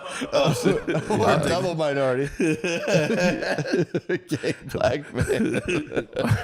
Maybe I'll become You're not Jewish. gay. You're the least gay person I know. I know, but it's too late. I'll just be gay. I was laughing today about like, especially with the podcast and like ads and all that stuff. There's definitely I would like to think that there are some sort of like boardroom in these like startups or like Spotify where they're like checking almost like a stock trading floor. They're reading comments like a lot of people saying the host of this podcast is gay. We got to call the magnesium powder people, dude, to see if shit. They're calling him gay. They're calling him a gay schizophrenic loser. So how did you end up gay?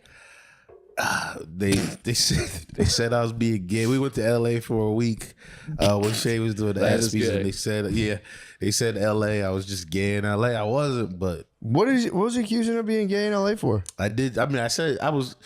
You wore cool. You wore cool clothes. That was what it was. Well, I wore one shirt that's not even that cool, but what it really was is I've been for real for kind of homophobe my whole life. Seems like I was talking about the kid not kissing girls and stuff, and then I grew out of it. But I still had that thing where I couldn't joke gay that much. And hanging out with y'all, eventually y'all broke it down, and then I started trying to have fun gay jokes with y'all. And then the second I did it, it was like, yeah, what the hell? and then I couldn't say anything without being sus.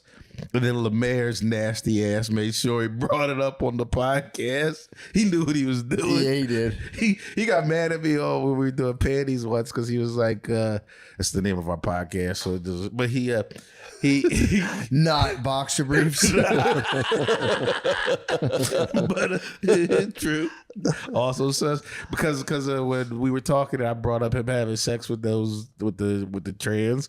He was like for real mad at that. He was like, "You tried that?" I was like, "What?" Oh well, he yeah. And to be fair, I'm still riding for Lemaire on this, dude. Oh, I'm on the side too. Yeah, it's hilarious. Hilarious. He lost his virginity to a woman who then became a guy right after. Oh, okay. And she was like 1 week in the tea. I saw a picture of her. She was hot. Okay. He, I guess now, was hot as hell. On paper, it sounds funny. And you say I lost my virginity to technically a guy. He lost now. Yeah. He lost virginity to a guy. Right. But he spazzed. That's kind of the wrinkle. He spazzed on me on panties. He was like, "You were trying to be nasty to me because you brought that up," and I was like, "I was being nasty after what you did to me." It was all you'll now be your descendants are gonna be like, "Oh shit, he was gay." He used to be gay. He used to be zesty.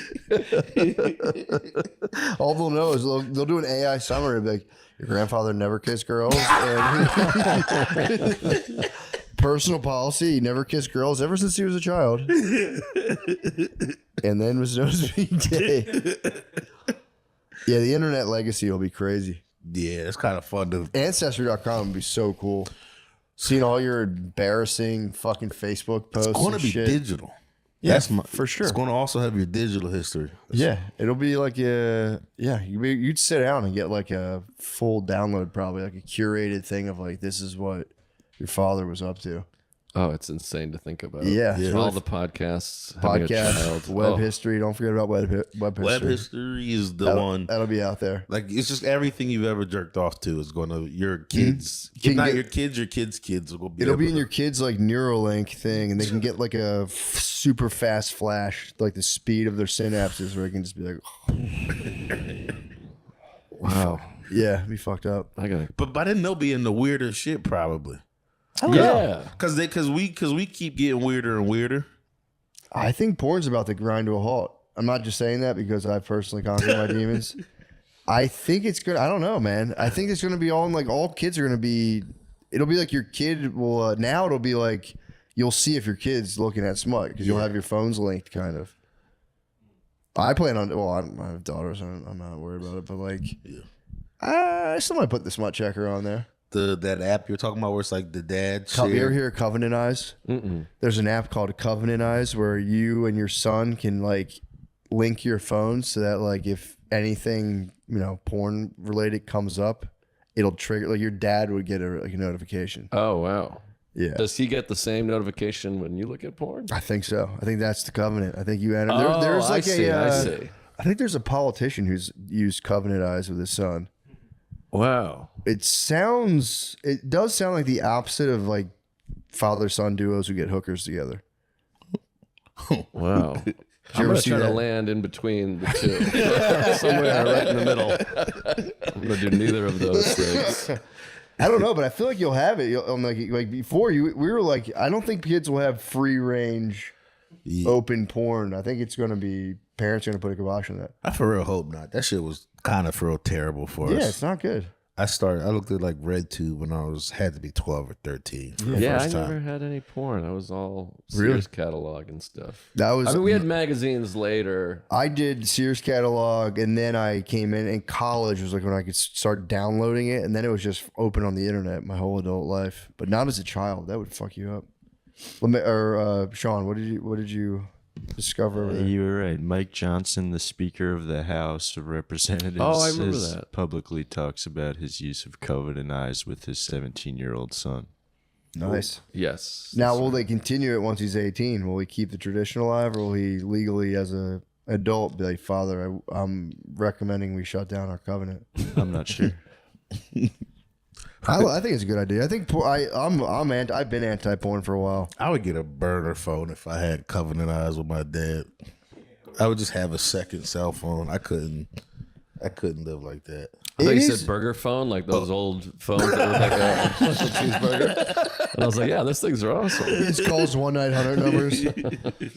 I mean, it is weird because I like. It's hard to not look at porn. It's like almost unthinkable. So like, because I've tried to stop it, and it took me 3 years to finally be like, I don't need to look at it. Yeah, Instagram don't make it. Everything makes it hard.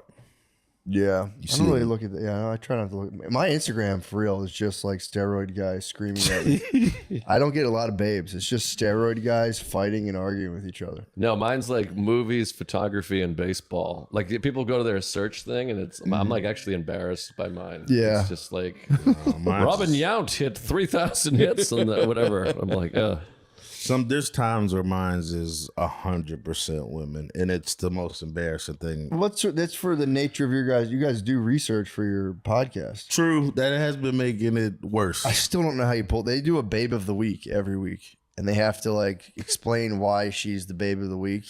And Sometimes it's funny, and then other times we take it too seriously. You just pick hot ladies and go, she's the hottest. Yeah, but what does your babe say about the babe of the week? You tell her, like, obviously you're a babe. You're a babe. you're the babe of my lifetime. Babe of the lifetime. Has she ever even like brought it up begrudgingly? Because I feel like I would get pressed in my house for that. No. Like if you have, I don't want to sow discord. No, she doesn't. Like, she really doesn't. And she never, anything that's kind of comedy related, she never. That's nice. Unless I was like, start talking about like her too personal, like shit that's her privacy. She don't. She knows. She knows me. We'll be watching something. She watches Real Housewives, and I go like, "Whose titties are those?" Like, that's kind of how we exist and our thing. My wife has a rule, like, you don't listen to your partner's podcast. You can't. She's like, it's like reading a diary. Yeah, that feels like the right thing. Yeah. Yeah, I've swayed my wife away from it. I was like, just please don't watch it. And my wife and my mom would say, please don't watch my podcast ever. I would bet my girl listens every time she knows I'm on something. Well, I think about that too. You're talking about like your son getting older and like, or your daughters, whatever, listening, seeing your history. I think that must be hard to date because you meet someone, they can immediately just go and listen to everything you've ever said. That would be scary to me, being single and meeting a girl, and I'm like my charming self, and then she can put on a podcast of like, "Would you eat your own dad's cum for fucking $100?" And she's like, "Oh, this guy's a piece of shit." Yeah, what I think though is if your podcast is doing well, they'll be like, "Great."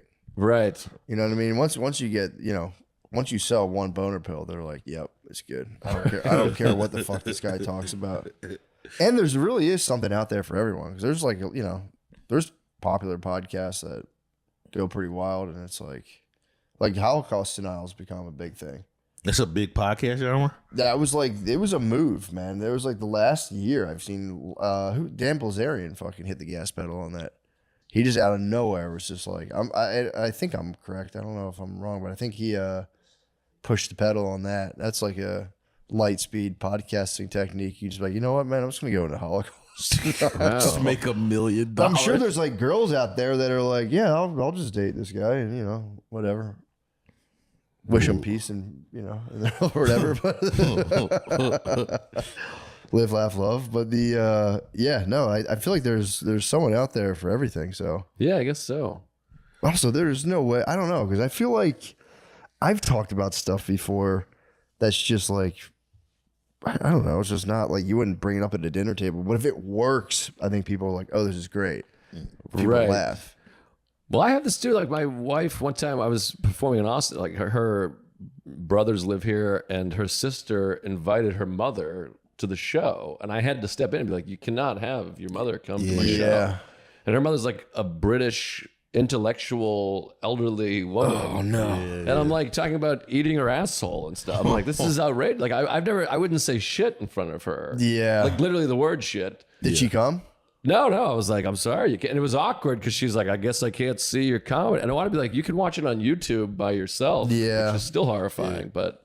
Dude, I don't even know you're there. Like that's a big, I've had to just completely be like, yeah, just I'm gonna do it. Because my wife will invite like he invited her grandfather one time, and I was like constantly talking about my wife jerking me off, among other things, and he sat through the whole thing. Because I remember being like, well, fuck, I'm just gonna do my thing, and we'll see how he feels.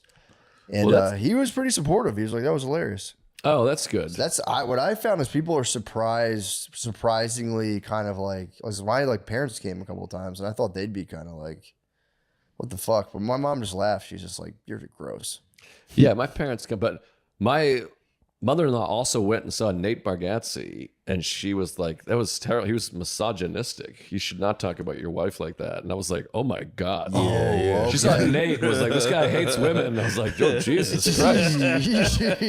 That's interesting. If I heard that, it'd be like, oh, wow, yeah. Yeah. Although I don't know, man. I think he's got to let her taste the power. You should just. That's a good name for a special. Taste the power. I feel like because I remember when I recorded my first special, my wife was like, "Your parents are gonna be there, but I won't tell you which show." So then I was like, "Oh, cool." But then every show I was like, "Are they here at this one?" And I was like, so then I had to be like, "Just tell me when they're coming. I'm just gonna let it rip."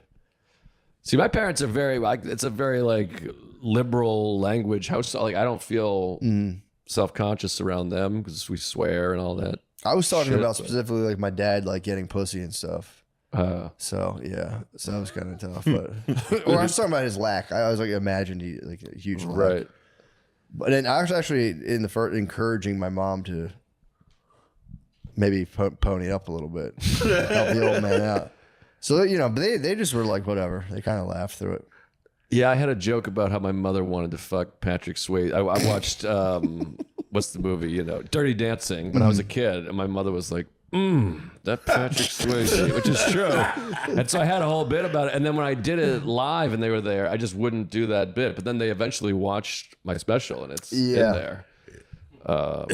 Did they say something about it? No, she's never mentioned anything, but. It's true. I mean, she's a fucking. She wants Patrick Swayze. She can't. I'd hold it back. She'll still do it. She's like Patrick Swayze. My God, and it's like so insane. I'm like, you're implying you want to get like plowed by Patrick Swayze. He's dead. So now it's even more. Yeah. Women are so much hornier for dead guys than they are living guys. He's a good-looking man. He was. He could dance his fucking ass off. And I always felt bad because I'm like, my dad doesn't look anything like Patrick Swayze. He must just be like, this sucks. Turn this fucking movie off. Yeah. That's one of the moves they'll do to you. They'll be like, he's handsome. And you're like, that guy looks nothing like me. Why would you do that? I had a girlfriend, my previous girlfriend, my ex-girlfriend, whatever you say, and we were like at a hang with some buddies, and someone was like, what's your type? And she was like, I like a rugged outdoor guy, long hair, beard. Like she just described. Just completely not me, and I was like, "This is crazy." How did you bring it up, or you just let it go and just? I would joked about it after, and like she laughed and everything because I was like, she liked because I was like the funny, self-deprecating guy. So I was like, that was great, and she would laugh. But you're also at the same time, you're like, well, that sucks. Yeah, what the fuck? Like, I guess I'm just not. I'm so curious. I kind of want you to hold Frame on your mother-in-law. Are you familiar with it, like Frame and all that stuff? No. Dude, there's a whole, this is why my algorithm's just steroid guys yelling, but there's a bunch of guys on the internet who are obsessed with, there's an idea called Frame. It always makes me laugh, but it's like you dictate the pace of everything.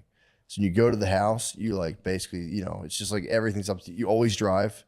If your wife drives, she's definitely probably going to cheat on you according to these guys. Oh, wow. My wife drives all the time, and I found that out. I was like, fuck. But yeah, Frame, you have to you can't let someone influence. If someone's influencing your actions at all, you've lost Frame, according to these guys. Well, these guys don't sound great. The world wouldn't sustain. Dude, it even gets to the point where it's called the blue line or green line. So there's like a test where they analyze your photos, and if you're even leaning in towards your wife at all, she's dominating you, which is, I think that's hilarious. Oh, wow. So it goes that deep. But like, yeah, if anyone else is influencing your decisions, you've lost frame. Oh, I got to check out this frame business. Yeah, dude, you got to get your frame back. Your mother-in-law holds frame right now. You got to snatch the frame. So next time, but don't you think I hold the frame? I'm like, you can't come to the show, bitch. That's frame. Okay, that's Get frame. out of here. You're not coming. Frame. She had tickets to my show. I didn't let her go. Framed the fuck out of that. And you got the money from her. That actually is kind of frame. Exactly. My bad. That's frame. I framed the hell out of her. Fair point. I didn't think about that. You should invite her to another one and then cancel the last minute. If you did that, I'd be like, definitely you got framed for sure. I think my wife does the leaning. She always does like a thing. She leans in? Yeah. I'm upright. Sucks for her. This is like, I remember watching the thing about handshakes in politics. Like you always want to be the person on the outside and then like turning the hand over like this. Oh, really? Yeah. That's why people will do that. They'll turn the upper hand is like big. You're like a bitch. Oh, shit. I didn't know that. And then I've heard that politicians will like argue on who's on what side of the photo. Because when you're like that, you're kind of like turning your arm like, or whatever. Oh, yeah. You want to be this guy. You want to be this guy. Yeah. Well, that's probably where that forearm grab brother shake comes from. I would just do those because that would suck. I didn't even think about that. You got to take the lesser. Yeah, it's very emasculating to be like, okay. It is. I will say, I'd imagine it is kind of a bleak existence, though, to be constantly mapping out these moves and, Or it becomes just how you... Like just how you move through the world, like nope. But then you'd have to you'd be. I can't imagine myself in a social setting where I'm like taking first of all, a handshake picture is crazy to be like, all right, hold on, again, that's why I was shaking.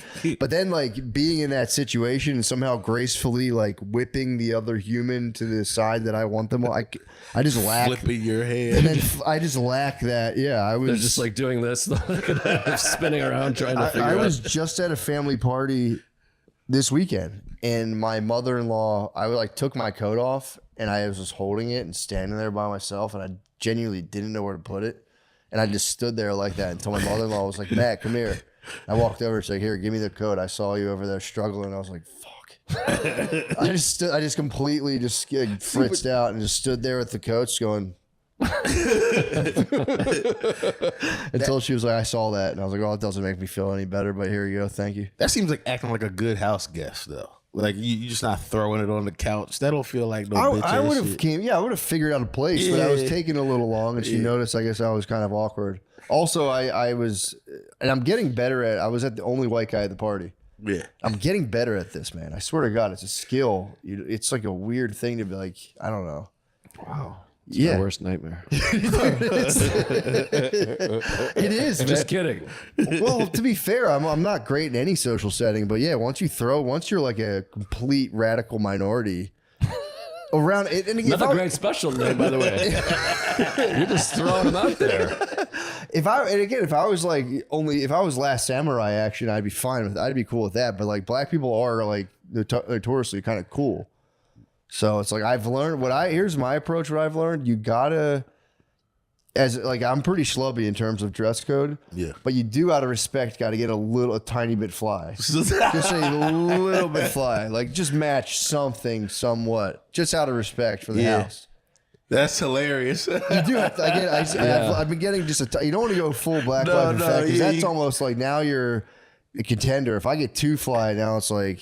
But if you get a little fly, I feel like you're right away. Everybody's like, I like Matt. You have to get a tiny bit fly. Do you still wear the hokas, or do you switch out to like a Nike? I had the hokas, but they were brightly colored hokas, and that morning my wife bought me a fleece, which isn't the flyest, but the blue did match a blue in my shoe, and I was like, I'm ready for the party. Yeah. But in my experience, being around black people, being the most genuine self you can be, I feel exactly. like. 100%. True. Yeah. This is true. I feel like if you try to...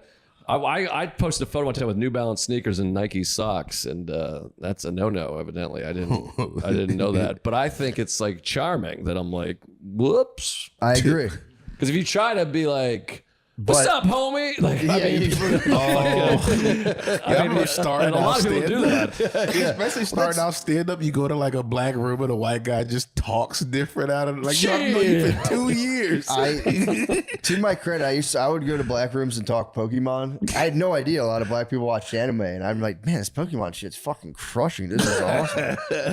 But yeah, that is funny watching people be like, oh man, I don't even fucking know. And you're like, dude, why are you doing that? No, I felt when I first moved to New York, I got in with this guy, Imagine. I don't know if you ever met that comic. I think he's Puerto Rican, but he had all these like His name was Imagine? Imagine, yeah. That's crazy. And he had all these urban rooms. So I was doing all these urban shows, and I would like crush because I was like, I don't have sex. It's great. Yeah, and they'd be like, oh my God.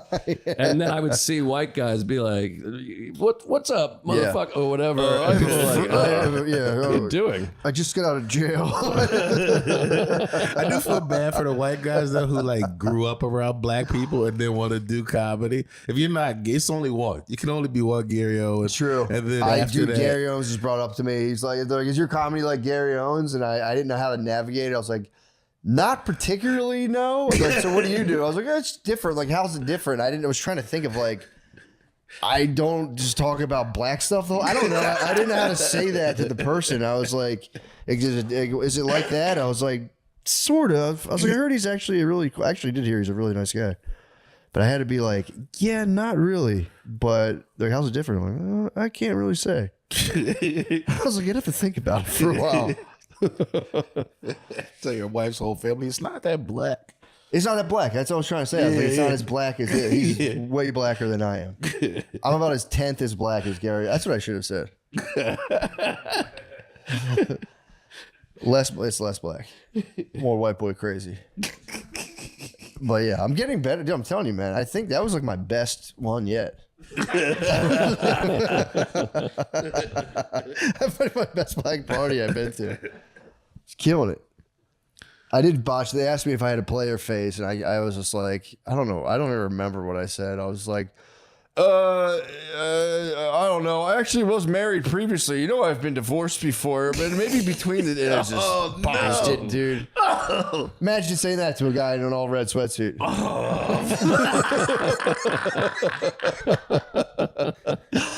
Well, I got married when I was 25. Let's see. That didn't go well. I could have been like, I didn't want to talk. There could have been so many other things, but of course I had to play a face. Yeah, it's true. I know, dude. That's why, again, you're gonna think. You think about the balls you drop, obviously, all night. But man, I should have been like, I fucking cheat on my wife all the time. No, it was great. It was a great party for real. I had a blast. But yeah, it is, man. That is something, man. I always, that's a wild thing. It's crazy. I always say it to black people. It's crazy to be like physically outnumbered by people who don't look like you. Yeah. When they flip the script on you, you go, this does kind of change your thinking a little bit. You go, this isn't the best. Let's reverse this back. It's Freaky Friday's over, dude. Let's get me back in the dominant position here. No, I had that one time years ago. I opened for I don't want to say his name. I get nervous, but a black comic who was famous, and we were hanging out. I thought we were friends, and this person has some sort of disorder. And we were hanging out. It was like all of his crew. And I was like, this is great. Look at me. Yeah. And we were watching the basketball game, and it came down to like the last play. And I was like, any predictions? What do you think is going to happen here? And this person snapped and was like, I don't predict. I let what be. And then he like got up and started ranting about like slavery and stuff. He was drunk. And I was like, well, this is a bad situation. Like, it was me and like 14 guys, and I was the only white guy. And he was like, this is what the white people have been doing. And then there was a guy, I was like, should I like get out of here? And he said, oh no, he does this. Yeah. And it was quite terrifying, I have to say. Did you tell him that England ended slavery? I would have went into that. Yeah, just pardon me. Actually, here's the thing. But it was I remember I was kind of looking around like, oh, this is if he gets these other folks on board, that could be a bad situation. I don't have any, Yeah, but it was fine. That is uncomfortable though. I've been in that situation where like, horrors of the past kind of rear their ugly head in conversation. That becomes the dialogue, and you're like, Yeah, it's crazy. Sorry. Yeah, it's crazy. It was a global institution, but it's fucking crazy. There's practice all throughout the beginning of the time, but yeah, What I think happens with white people, that happens way more with black people, is y'all will end up in a situation like that around like regular, like black people that would feel that, like act like that. But black people are never around white people that if they all get fired up, it's uncomfortable. Like I'm not That's a around great a point. bunch of rednecks. Like if they all started going like, see, that's the problem. Like, but I'm just around like y'all. Right. That's a great point. But because I was sitting there like in my head I'm like nobody's going to do nothing to you, but I can see it being like, oh shit, I might have fucked up. Yeah, I mean, and in that situation, I wasn't like I'm gonna die, but it felt like, oh, am I like bumming you guys? Like, should I? Yeah, exactly. That's like, trust me. and I can see myself getting into that if I was hanging with rednecks, just like straight up country, just because I don't know that. that's what it felt. It felt more like, why? I'll let you guys go. You guys have your thing. Do your thing. Just talk about us. I felt like that at Black Church before. I'm like, am I like? Hopefully, I'm not like dampening this. I want this guy to be able to do his thing and not worry about me. I'm cool. Can't do the backflips because you're over there. He wants to do the worm, but he's like, we got a white guy here. Yeah, you do feel kind of like a wet blanket on the situation.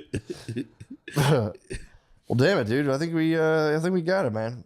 I think we covered a lot. I think we did. We covered a lot of ground.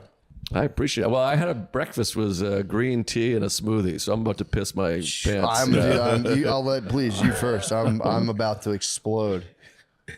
How about you, Nate?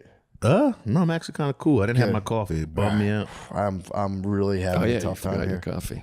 Yeah. Well, is there anything you want to? Can I plug my special? Yeah, Yes, I got a special called Small. I have 4 specials on YouTube. The latest one's called Small I Ball. meant to ask you about that, by the way, dude. Maybe the most prolific dude ever. Oh, thanks. I appreciate that. Every time I spread see the him, word for God's sake. You what? I said, spread the word for God's sake. I will. Tell somebody. My God. I will. Yeah, so there are a bunch on there. I Hate Myself, Enough for Everybody, This Year's Material, and Small Ball. They're all up there. And they each go down in order of views. That's like good. 10 million, 2 million. No, that's bad. 1,800,000. No, but dude, the prolificness. Every time I opened it up the other day, I went, "What the fuck? Oh, thanks, man. Son of a bitch!" I'm trying. So I gotta stop him. No, that's amazing, dude. Thanks, man. Appreciate it. Thanks for having me. This is Of course, fun. dude. Of course. A quick plug. Please. Optimum Noctis. Lemaire might be back for that one. Me, Sean, Lemaire, all back again. September 16th. So next Tuesday, please come. Oh, and October 23rd, Helium Atlanta. Please, thank you. Please come. Nice. Please, yeah. You go, please. Pee. I'm gonna fuck. My head's about to explode. My head's about to explode.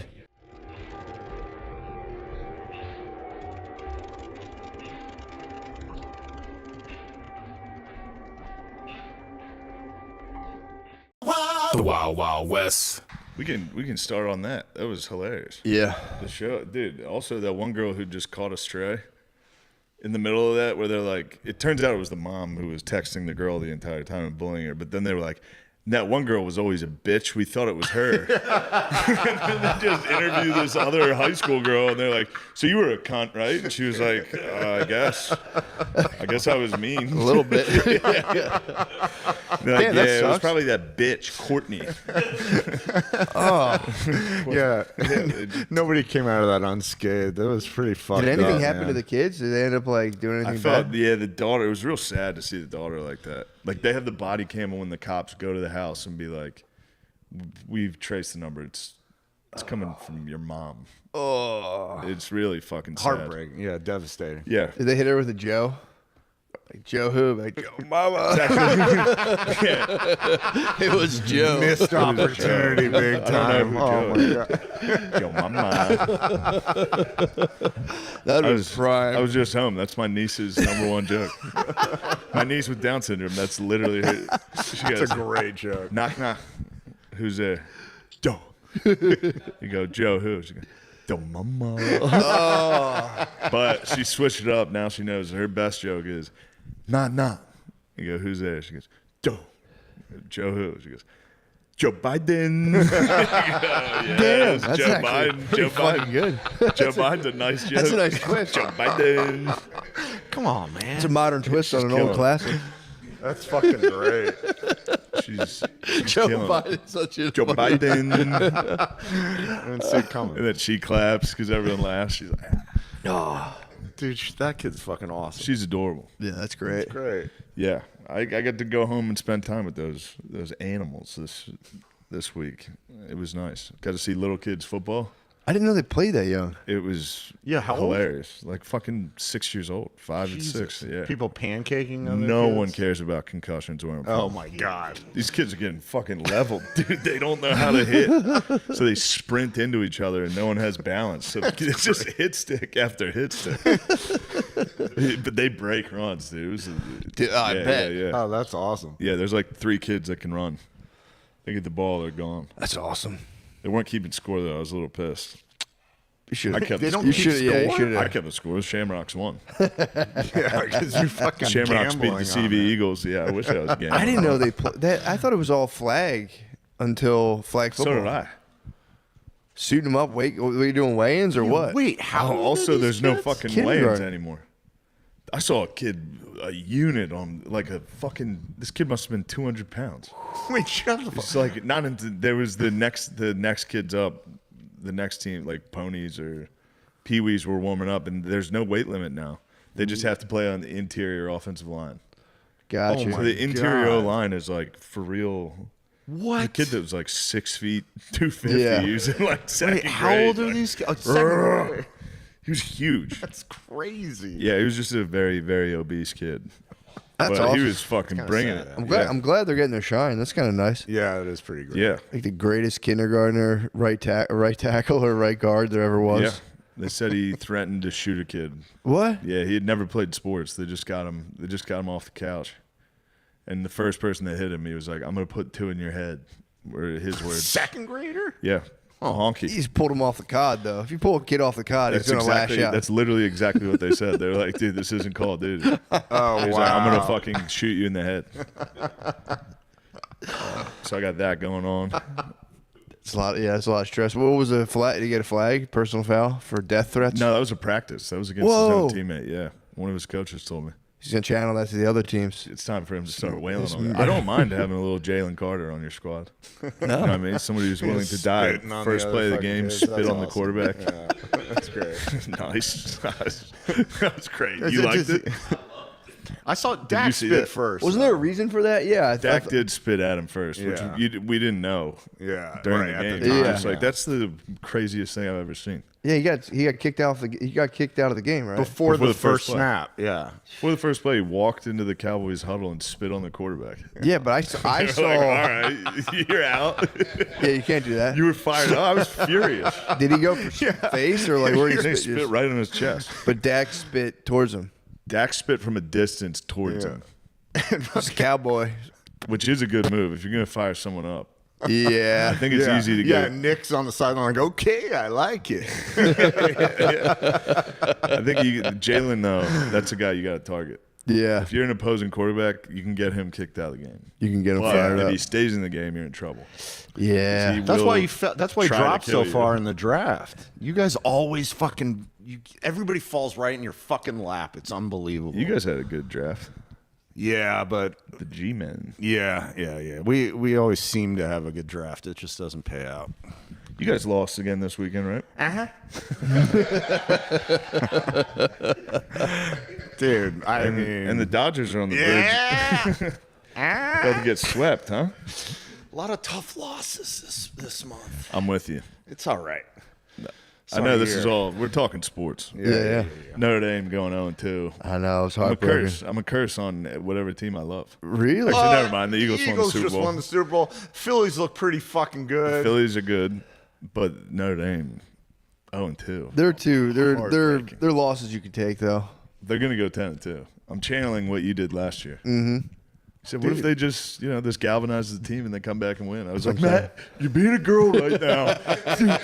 You're too emotional. I checked back in like 13 weeks later. He's like, they've won literally every single game. Every single game. Well, that's fucking Every cool. single game since you said that. You just pulled off a huge upset against Penn State. Well, now we're talking my North Texas college football dynasty.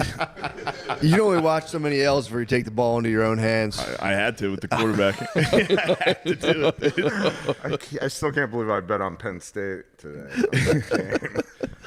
That was a good game. That was exciting. I walked in. I rode my bike 5.5 miles, charged up, and then I walk into you North playing Texas game-winning drive. Screaming Eagles. It was incredible. The mean greens. Mean green. Yeah, I mean, They look good. Taking I North was Texas proud. to the promised land on Heisman, good luck. True. Not many can do it. You're on Heisman right there, Obviously, I'm on Heisman, man. and you're cutting through the defense like that. That's what I do. A lot of guys have hobbies and families. Playing the computer on hard is crazy. I'm just playing with North Texas, focused on recruiting. A lot of guys have a fulfilling life. I'm just trying to take the mean green. We got Clemson in the Rose Bowl as soon as this podcast is over, and I'm just proud of my guys no matter what. True. I don't think it's looking good, Clemson on Heisman in the Rose Bowl, but Dude, the way this team came together. Yeah, it was pretty impressive to see. Yeah, I appreciate that. I was hyped. the coaching offers, I thought were kind of a slap in the face. Coaching offers little were a bit. slap in the face. Yeah, I was like I took the mean green to the whatever. the Rose Bowl. What the Don't fuck? even get me started. I got a fucking Purdue head coach. The fuck. Yeah, wasn't it like New Mexico too? I am the offensive coordinator for the mean green. I'm not even the head coach. Oh, you're O coordinator. I'm just the OC. Dude, my cousin was fucking quarterback from New yeah. Mexico. Damn, Oh, yeah, you that's Played in crazy. New Mexico? One of them did. See, Egan's cousin Yeah, against Texas. he's got two. He's The got like Egan two dynasty. The Egan dynasty. That's quarterback. what they're saying on fucking. And whatever they're that was, Jewish, too? ESPN. Yeah, Jewish quarterbacks. unbelievable. Yeah. Who knew? That's why. It's a good But Christian. they're not a good running up the Christian score. like Arch Manning. Got a hold They're of the your only Jewish Jews not cousin. running up the score are the Eagles in D1. It's true. Well, maybe they'll play the Cumberland Valley Pee Wee football team and drop 40,000 on them. No, but it's Yeah. serious. Yeah. Yeah, I it is checked. real. I checked the news. Like, is that over yet? Not at all. No. It's ripping. It's ripping. Just got ruled by the UN like an official genocide. No, it's really bad. And Yeah, you want to. But we went to Chicago. we did. Yeah. There's some harsh videos. Yeah, whatever. Really, really fuck your day up. Oh, yeah. videos. Yeah. It's a genocide. Yeah. The UN ruled officially. I've been waiting for that to call it out. Yeah, the UN ruling. Well, you don't know. I don't. It's you know. funny. Somebody was like, "You don't even say Free Palestine." I looked it up. I've been saying it way too much. I was saying it before the conflict. Like I felt like the compilation of me on Rogan hammered like Free Palestine. I was like, all right, slow down. Yeah, The Jays will get you. they're good. They're good. They could. I mean, they literally could. If you ever see me texting any of you guys, never mind. What? Nothing. I left I was my pointing some bolt fingers action rifle. for something I shouldn't even. My love. Chicago was incredible. My love. Matt, this episode is brought to you by Prize Picks. Man, I'm so happy we've gotten football back. Like, what was I doing before? Having a life? Doubt it, bro. True. Happy as I am, nothing brings down the Sunday vibes like an injury. Sure, the players that feel the pain, but the pain I feel for my picks, that hurts so much more than pain from a guy that's trying. That's why you got to play on Prize Picks. Give me that. They offer injury reboots, so if one of your players leaves the game in the first half and doesn't return, Prize Picks. That's how I felt playing at Penn State. Won't dude. count I got it as a loss. Call. I'm gonna have a seizure, dude. Sorry. They were the first app to offer injury reboots. I was trying to read that. They offer injury reboots. Okay, so that gives me some freedom on my picks. So I'm thinking more on Jalen Hurts' rush yards. And let's go with more on Christian McCaffrey's rush and receiving yards. I like the way he runs the ball. Oh. That's how a white man runs it. He just plays the game the right way. What the fuck? What the hell? Always like adding a guy like that to my lineup. This is how Prize Picks adds an extra layer of fun to the game. It's a simple way, and you can get it done in 60 seconds. What's there not to like? Millions of users can't be wrong. Download the app today and use code DRENCH to get $50 in lineups after you play your first $5 lineup. That's code DRENCH to get $50 in lineups after you play your first $5 lineup. Prize Picks. It's good to be right. Also, guys, I'm about to start hitting the comedy clubs again pretty soon. I got a bunch of stuff coming out. Right now, the only thing that's nailed down is Off the Hook Comedy Club in Naples, Florida on November 7th, 2025. That's going to be awesome. Be tight. And I have a couple others that'll be coming out, so stay tuned. All right. I have Houston and Tulsa this weekend. Then I'm in Florida the 25th, 26th, 27th. Then October 3rd, Baltimore, Maryland. October 17th through the October 17th and 18th, I'm at Resorts World in Las Vegas. And then November 7th, San Francisco. November 8th, Sacramento. So go to those. Thank you. Bye. So we get into Chicago. Chicago is nice. Dude, that was one of the best, seriously, one of the best weekends of my entire real. fucking Go life. see Oasis. Yeah. Oasis ruled. Epic. I forgot I saw them. Exactly, dude. Of course. So much other going on. Too much. It was for real. I'm with him, though. I kind of barely saw it. I know. I saw it. I saw too much of it. Yeah. It just got washed out. I was jamming harder than anyone possibly. You were jamming. I was jamming harder than anyone. Dude, but Noel coming down, saying what's up before the show, taking a group picture. Maybe the fattest photo I've ever taken. Ruined the photo. I was like, no one's getting this photo. In your fucking bucket No one hat. could have this. You look like a fucking fat Gilligan. The fattest photo possible. And I ruined it. I'm a huge it can't be that bad. And I looked at it. I was like, I can That's see a the rough one, dude. redaction. No, let's not put that one out. Dude, I was just praying I wouldn't embarrass myself, and I did. You did. I know. I said epic like 14 times. He was full on Chris Farley SNL interviews. Totally Like, was. dude, Remember when you did like, Wonderwall? At Wonderwall at Wembley? That was so epic. And I was just standing there like, what the fuck are you doing? Why are you doing this?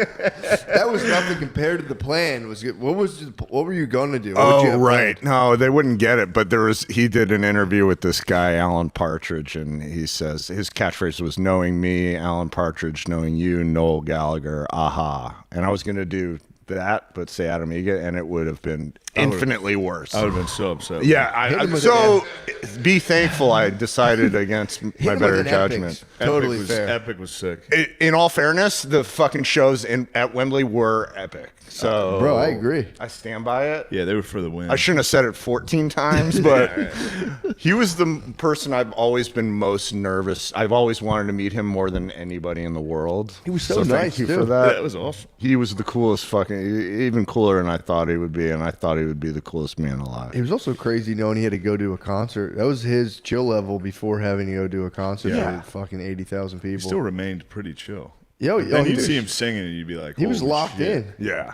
Yeah. They're the shit, dude. No, they were. That was awesome. Oasis rules. Yeah, they're but fucking rules. the real thing that happened was Adam Egget, Mr. fucking sobriety, our one guy who's supposed to be the soberman on the trip. Also, Matt was with me, and Billy and Spud. Yeah. I figured, I was like, we're gonna drink a little bit, like, For sure. this will be an easy, laid back time. Yeah. You know what I mean? Like, For nobody's sure. gonna get that crazy. Spud maybe. Yeah. I don't drink. You don't drink. No. I don't but drink you're a lot. Mr. Sober. My wheels. The boulder was rolling downhill for me at that point though. It was I Well, for the flight was fucking intense, man. The what do they call? What do you call them? Baba Booies. that was scary. I'm singing the Big Bopper. That was a mistake shouldn't do too. that on the Yeah, plane. that was terrible. Oh, baby, that's what I like. Oh, baby, that's what I like. But Mr. Sobriety, we're up in a box, which thank you to Noel for giving us that wonderful very suite. nice. Fucking incredible. But it's At tough, to Soldier watch Field. Oasis. You don't want to watch it from a suite. The vibe Yeah. was too contained. It You was wanna too get down. contained. Yeah, Too contained. You can't even. There was the plate of glass, and Yeah. the music would seep in through a little tiny window. Yeah. So Still Mr. Sobriety stunning. goes, "Hey, I got some acid." And it was like, "No, I'm not taking that." We have a couple drinks. We go, "All right, Yeah, I'll take half. Matt will take half. We'll split one." Yeah. I knew it was coming down. And then Like, I'll do 3. Matt buys a bottle of tequila, sneaks it down to the floor where we're all standing. By the way, the biggest bottle of Casa Azul I've ever seen. It's like Costco Casa Azul. Look like the fucking Eiffel that half Tower. of acid had probably started. Yeah, And we were like, this isn't doing much. Let's take another full one. Yeah. So now we're both on a tab and a half. Yeah. I'm And 3 then it deep. kicked in. yeah. And I was just standing still watching, but Matt was fucking going wild. Every let time I loose. looked You over, look over, he's got cornholio. he's got Smoking weed under his shirt. a full bottle of Casa Azul. I look over at one point, and he's literally drinking the fucking Casa Azul. Creatures. Every creature gathered around this bottle of tequila on the ground. Literally like 6 different big fat white guys would all just. And occasionally Matt would come by and pick it up and chug it, and pass it in a circle. I'd have to prove. 'Cause Then I look over. There was just the bottle on the ground, and I had my sweatshirt over it. And then eventually, my sweatshirt just got kicked, and Yeah. people would look at it, and I go, "Dude, you can have some." And they think it was a trap. They'd be Yeah. like, "What is it?" And I'm visibly tripping, like, "Dude, drink that. It's totally fine." And they were like, "Is there anything in it?" And I'd be like, "No, there's nothing in it." And I would show them by taking a sip, not realizing I was taking like half a shot every time. It had no effect on me. It was, Yeah. well, of course. Yeah. I Yeah, was, you're just, on I was acid. like, It was check the it out. acid. Yeah. Yeah, it was. I smoked the bat. The bat did nothing. Oh yeah. Then I look over. It all culminated. It culminated eventually. every time I look over, and then at one point he's got The shirt over his shirt head. over his head, smoke, You lighting a ever blunt. put a shirt over your head to let it joint the wind? Did you ever do that? It's a classic So trick. It was a side of Matt I've almost never seen. It was like Matt was we kept being like 99 Woodstock. It was 2025 Oasis. Just, oh yeah. And then, because I felt like I wasn't tripping that much because I'm not used to that. So I was just like staring. I was definitely high as fuck. I was just Yeah, staring yeah. at the wall, the graphics. Graphics just, killing Yeah. the literal Wonderwall. Just, Yeah. but Matt would be like, literally Hillary with the balloons, Dude. every second. And I was doing that thing where I'm like, I'm not even that fucked up. Look at Matt. Look at Matt, dude. That's crazy. I was the highest I've ever been in my life. Every 2 seconds, I'm like, did it kick in for you? I would look Yes. back and you'd be like, Yeah. Yeah, I was like this. Eventually, I was like, "Yo, play Wonderwall. Fucking hurry this shit up, dude. I gotta go home." the concert, the music was my favorite part. Yeah, Yeah, it was awesome. I got in there and there was, when it started kicking in on me, I was like, I just noticed I was doing that same stuff where I'd be like, I don't know, man. Who the fuck designed the artwork on the back? This shit's weird. And everything I'd see, I'd be like, that's weird. This sucks. Why is this guy doing that? I'd be like, damn, these guys are like kind of old. And then all of a sudden I was like, I'm not going to make it unless I shut down this negative thinking. And I don't know what happened. I flipped the switch and I just was no negative thinking the entire. That's it was awesome. So nice. Well, you saved our ass. Oh, it was so, exactly. Dude, again. I got to access my brain, and I was like, all right. Every 3 songs, this fucking hero, this legend walks up there and gets us a big case of bottled water. Dude, he caught me. He's the man. I went up to try to go to the bathroom and had to take 1,000 photos. And then Matt came behind me with a whole case of water. And he was like, I got water. I was like, oh my God, you're an angel. You're a complete angel. He sent an email to himself at one point. Yeah. That The was email awesome. sick. Oh, that was so funny. Matt's like, dude, check out this email. I was like, It was literally in the middle of Wonderwall. They were like, ladies and gentlemen, Wonderwall. Matt was like, look at this email. Like, dude, please stop. I sent it to myself. Sent an email to himself about like, we are all vibrations. Your flower is beautiful. Check out this email. You showed me your phone, and I was like, I can't. It was just squiggly. I was like, oh shit. I didn't think I was that high. Dude, when I first broke off for a water mission, it was like there was on the, I guess like the ground level, there was like a little water stand. The line was so long, and I was in line, and I couldn't stop laughing about how much it sucks to stand in line. There's a part of you that believes you're so important, then you stand in line. It's just like a knife just hitting that part for the whole time. Then this guy next to me was like, I don't know if he's like a Mexican guy or what, but he was just like, yo, I heard that we can go up the steps and get water. And I was like, nice move. Is that how he said it? That's how we How found do you it. say, hey man, I heard you He could go up wasn't- the steps. He seemed like he was like Mexican but very American. But then he Oh, got stopped. it. But then it can't. He was just like, hey, I'm trying to score some fucking Coke, man. And I was like, oh, cool, dude. Let's go get some water and we'll talk about that. And that's when I discovered you. Just get people like, yo, Shane, hey, Shane. Yeah, that was actually, that helped me though with the line. They were like, go. Yeah, go. that's, Oh, nice. that's cool. Nice. And I was like, thank you, I'm on acid. Thank you, hi, I'm on acid. I'm on acid. I told everyone for 3 straight days. I'm on acid. Hi, I'm on acid. It didn't kick in for me until literally the fireworks. The fireworks was where I realized how severe it was. Yeah. No, yeah, I didn't know that. Once the fireworks, I was like, okay, this is intense. And then the music stopped, and I went, oh, okay. Well, now what's my brain gonna do? And it was, Yeah. oh, man. And that's when Cage the Elephant saved us. Yeah, They true. did. They did literally save were us. like, in here, Yeah. hurry. So Cage the Elephant opened for him, and we were hanging out with them a little, which they were very nice. Like, Yeah, they when, were he, cool. when he like jumped on me, and I was like, I'm on acid. This is like kind of the first time I've ever taken acid. He was like, I got you, man. Don't worry. I was like, I don't know how much you're helping me. He's like, whoa, check out that shit, right? I was like, yeah, it's pretty. I didn't even notice that. Yeah, I didn't care for the purposeful like heaviness of conversation they kept doing, which I would be like, I know what you guys are doing. Oh yeah, It was- Kept you could- bringing up like rape and shit. Somebody did. What? Somebody in the room was. Yeah, there was like, and it was like, And I as a think they were joke. doing it to like purposely fuck with us. I don't know. It was just They some were random being guy. really nice. They were The super other, nice. everybody else was being They super nice. saved us. They're being tricksters. Dude, If we I had to loved. walk out in that crowd. That would have been. I couldn't even. My legs were like Yeah. vibrating. Yes. I was, no homo. I was just. It sounds gay. I just was sweating so profusely. Oh, right. I we went got- through so many napkins, and I just That was the best. you were dying Hold on, laughing we're because you're we're like, sitting in their green room. They bring us. KG Elephant saves us. Yeah. They just go here. Don't just run Chill. straight back to the locker. They're the room, right best. behind the stage. So then we're sitting there. And they're all being very nice, and you were cracking me up with just like trying to be in control. Like, this is it. This is as high as we're gonna get. Everything's down from here. I was like, Matt, we're gonna be high for a day. This is just starting. We're so fucked. I thought for sure it was about to wear off. This kept getting worse, and I was like, no, It was no. like 2 hours ago. Like, just started. You're like, that's fine. This is as high as we're gonna get. I thought it was 150 degrees. My feet felt like they were like fish tanks. I was wearing glasses. They were fogged up. We were so hot. there's like food there.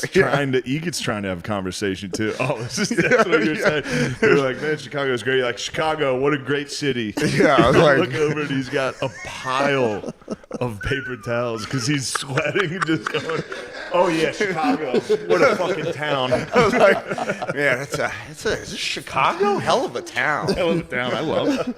There really were, like, not exaggerating, maybe like 20 paper towels. Yeah, it was insane. disgusting. Yeah, it was so disgusting. funny. I really tried for a second to hide them, but Everett was like, dude, Were somebody they from in your KGL. pocket? Were they in your Just pocket? on the or- table. No, next to they the were. couch. It was like a box of food there and a stack of napkins, and I used literally all Sweat of them. napkins. Oh, there were so many, dude. But it was all the Cage the Elephant Bros are like old Kentucky guys. Yeah, they were nice. They were old musicians. So when we were like, we're on acid, this is my first time getting this high, and they were like, oh, you're gonna have a good night. Yeah. Like they were like real. Oh yeah, that one dude was fucking awesome. And he's like, show me. He's like, what do you got? I was like, I got one left. He's like, okay, yeah, it's gonna be about 7 hours. He like told you exactly Yeah. what He's you were like, gonna experience, and he was I right. think it was more than 7. I think it was Yeah, about yeah, 12. it was More about like 12. the entire day leading in the next Yeah, day a little he bit. said 12, and I remember sitting there being like, oh no. Then we escaped the stadium on the way out. They brought in the cleaning crew. Oh my How god, funny was that? that was crazy. It was like a parade. It was just all the people that come in to clean. So it looked like just 40. It was 40. Easily. to 50 Mexicans. Well, Yeah. it was a small door with a like a very narrow stairway the steps where they in front came of from us. like an opening above down a little tiny stairway, and it's like, you know, you see a cleaning crew, maybe 12 people. It just kept going. It just kept going, and we just had to wait there. And then one of them was until like, it- Shane he's like, yo, It was, yo. dude, it was 40. It was literally like 45 Mexicans, and then a black guy in the very end of the procession went, "God damn, Shane Gillis, is that you?" And it was just I like, was like, oh no.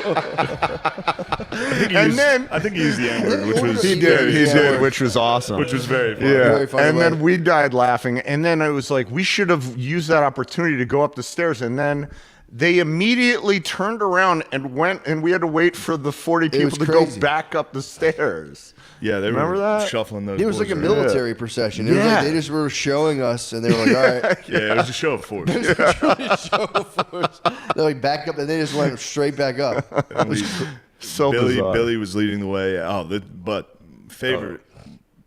One of my favorite moments of the night is we get outside of the stadium, and Matt's like, "God damn, I'm telling you that fucking caffeine, That coffee. I shouldn't have had that caffeine. It got me all jittery." I was like, "Matt, I just watched you party harder than anyone I've ever seen. You chugging tequila, smoking, 2 hits of acid. you took. It wasn't the cup of Nah, Joe. man, it was the second cup, It dude. was It was espresso fucking martini cup of and a Joe. cup of Joe. Yeah, I know. Dude, it was the fucking acid. I think it- tequila in the like- week. That was the only thing helping me. Dude, I think those oysters were off. Matt's died that day. It was oysters, espresso acid. martini, tequila, weed, and then acid. And he was like, "Fucking coffee." I'm telling you, coffee just. Like, you gotta stop. Caffeine's not good. I'm telling you, man, it was. I knew you were gonna double down and be like, "I'm telling you, it was the caffeine." I'm telling you, I don't it was touch the it. acid. I try not to touch yourself anymore. And we went on like Billy leads us it to was the like middle of nowhere triathlon to get to the Uber location, walked which for a we while. never ended up finding. until we get under the Pictures tree from where that there night. was. I tried to take a picture of a spider, and it just. Oh yeah, you're trying to identify a complete spider. blur. I'm like, oh, cool. That literally was the coolest spider web I've ever was seen sick. in my life. That was awesome. Remember, there was a whole gang of people under the trees. Oh yeah. Yeah, we kept walking, and then That was Oh, pretty yeah. weird. it was just A an little- encampment of. Yeah. people. Yeah. And we got into like a We're like, maybe we crossover should sedan. leave. Then we just got into a regular guy's car. Yeah, we got It a was- random it was a car. it hack. wasn't taxi. even an Uber. It was just a guy. Yeah, it was a He hack said taxi. he was, yeah. Yeah, That was huge. It felt like a clown car. I don't know how we all fit in that car, but I'm in the very back with you. Yeah, it was four of you fucked in the up. back. Couldn't see shit, and it was felt wonderful. like he was It going was like a 200 station miles an wagon hour. with a third row that you can barely like fit. It was that car was tiny. I sat shotgun and had the nicest. Said shoddy with a I man. just saw the skyline of Chicago, and it was all Yeah, moving. hell of a town. That That's looked like awesome. the lights were all flickering. I was like, "This is the Yeah. best moment of my life." Yeah, It's a great It's a town. great town. It's a great, It's a great Yeah, town. it's a great town. It's a great town. It's a great town. to have a cup of Joe and relax. great. Oh God. Just having a nice cup of Joe in Chicago and relaxing. Cup of Joe got you fucked up. I don't know what they're putting in the bean in Chicago, but god damn. I still hold it. I was like, LSD, not a problem. It's caffeine, man. That's what was cracking me up. Like, literally, when you said it, I had a montage of what I saw you doing.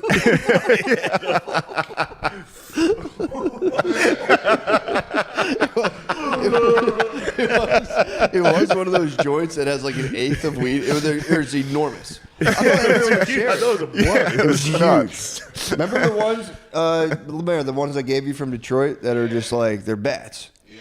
Absolutely. They're for real doinks. It was so Oh good, god, dude. that Big was doinks fucking in Chicago. hilarious. Oasis 2025. It was so fun. But then we go back to the hotel. We're in my room. We're just staring at one painting. Free beer. Free beer. Oh my Find god, that painting. I mean, Yeah, I true. have the photo of The it free beer somewhere. painting was. But it looked like it should have been hanging in the loot. Like it was fucking gorgeous. I did the dimensions and depth in it were crazy. It was stunning. And then remember there was one, I thought it was a swan, and then Billy's like, "You fucking retard, that's a rose. She's holding a rose." It looked like a swan. It looked like a swan. Yeah. Thank I God got for the Billy photo for. somewhere, but maybe I can send it to you after. I'm gonna see if I can find the painting. Free beer painting. This is nope. All right. Yep. Nope. We're not getting this. That might be just one of a kind. That was probably an original. Yeah, I believe so. But I did wake up the next day and realize it's from it was Ross. a dull sack of shit painting. It literally looked like it was from Marshall's. Like I guarantee you that's where they got it at. I think it's seared into my brain because Adam showed me like several days later on his phone. And I was like, God, that's such a nice fucking painting. Yeah, it was epic. It was fucking epic. Chicago, what a town. What a funniest- town, though. Seriously. Towards the end, I knew it. The writing was on the wall. I was like, oh, these guys are ready to go to bed. I was keeping the chat alive I as know. long as You're possible. trying to keep the chat alive. Because I'm telling you, when I have too much caffeine, when it wears off, I just get like horrible knots in my chest, and I could feel it coming for me. And I was like, me alone in this room, It was the while I'm acid. kind of tripping. Oh, I know. Kind of tripping. True. We were tripping. Oh, nice. It's free beer, dude. God, that painting's fucking awesome. I still like it. I still like it. It's so I still like it. It does look like a swan, though. Oh, Yeah, maybe of course. not. It does look like a swan. Right? Yeah. Wearing like a white dress. Yeah. We'll show it. We'll We'll- show we'll the get it folks up at there. home. Yeah, dude. What are you doing there, Miji? Okay. I got back to my room and was just like, nothing, just pack your clothes, just normal stuff, dude. Just do normal stuff. I don't know. Start packing my clothes. I'm like, this is taking a long time. And I would stop and be like, what are you freaking out about, dude? I'd be like, nothing, dude. Don't worry about it. It was I like that your internal monologue is an actual conversation with yourself. Oh, big time. That's pretty crazy. It's kind of nice. It was just kind of like, dude, we got this. Everything's cool. And I'd be like, hey, why wouldn't it be cool, dude? Shut the fuck up, dude. I'm totally fine. Wait, didn't you have internal monologue in the mirror or something? Dude, I was like, I'm putting my stuff away, and I'm like, this is fucked up, dude. You're overthinking this. Chill, relax. And I like went to go to the bathroom, and just caught my reflection. And I was like, it's all been leading to this. And I just stared at myself, and the whole time there was like this. It was hard to explain. It was like a flash of just like, it wasn't even really insight. It was just like, dude, I'm gonna look myself in the eye. I'm gonna show up for myself. I'm gonna be present in my own body. And I was just like, you got this, dude. I'm finally here. And my first thought was like, shut the fuck up. And I was like, God damn it. Fuck. Yeah, I was in a fun house, dude. I went back to I my was room. avoiding those mirrors like a plague, Oh, dude. If I I, got saw caught a mirror, up. I was like, oh, no. No, I got caught in it, dude. I got fully caught in it, and that was a rugged one. And I just laid in bed with just like it felt like my insides were completely constricted. I held off as long as I could. Finally, I was like, "Hey Shane, how you making out, dude? I'm fucking not doing so hot." Fuck, I just fell asleep. I didn't want to And go you're to like, I'm bed. so sorry. I was like, dude, I don't care. Nothing matters. I I was just having went. such a nice time. I just went and stared at my own shitty painting in my hotel room for about 2 hours, and then I couldn't sleep, and I just did some mock drafts. See, It's a mock fantasy draft. I tried to go to bed. That was my problem. I tried to go to bed, and it was just like the feeling in my chest was just horrific, just like super tense. And then there was like I was listening to YouTubes to calm myself down. So it was like meditation YouTubes, all this stuff, relaxation. I'm just laying there, nothing's working. And eventually they were like if, whatever feeling you have, give it a shape. And I was like, give it a color. And I'm like, red. And it's like, give it a shape. And I'm like, I close my eyes and it's just like this amorphous, shiny blob going into Twix. It was the Twix box. the shape completely turned on me. It was just like, and I was like, fuck, this isn't working. This is an ad by ButterHelp. Or BetterHelp, the help with the butter. It's nice. It's nice having someone you can try and work out all of life's problems with. Who do you go to when you need a vent, need advice, or just want to chat about life? I call you. I talk to you. True. Talk to you about Could be a stuff. partner or a You friend. are my partner and my friend. And a my co-host. co-host. Oh, they knew it was coming. Look at that. I don't go to the group chat like this suggests because you're not going to get good advice. True. You're going to be met with a lot of animosity and racial slurs and things. Yeah. My pet, I haven't gone to my pet for advice, but I have kind of vibed with my pet on another level. But whoever you turn to, your friend, your mom, your partner, your bartender, they're not going to have all the answers you're looking for, unfortunately. Luckily. They're going to say that about my mom. Whoa. ButterHelp's going to say that about my mom. That's crazy. Because I feel like my mommy knows what's My best. mom has answers. Nice try, BetterHelp. Therapy can help fill in the blanks. Unlike just chatting with a friend, therapy has helped me. If you feel comfortable, Talk about your experience in therapy. I don't feel comfortable. I don't Sorry feel about that. comfortable. I do not. Please respect I our- actually don't even like being asked whether I feel comfortable. The or help not. with the better. You better respect our how we feel about things. Thank you for actually asking the question, Yes, but thank you. I don't feel comfortable about that. Guys, see the difference yourself. BetterHelp can connect you to some great professional therapists. They're all carefully vetted to ensure you get quality care. And it's literally at your fingertips. Everything is completely online. Just fill out a short questionnaire to get matched. As the largest online therapy provider in the world, BetterHelp can provide access to mental health professionals. To mental health professionals, with a diverse variety of It's expertise. okay, Matt. It's okay. Thank you. God, I love talking to you. Dude, Can I just touch your foot while I do this next Do line? not. Do Can not. I just please Do touch not. you while I do this next line? Matt, I would appreciate if you respected my fucking boundaries. BetterHelp. You need to help this man. He's just accosted me. Find one with BetterHelp, the help with the better.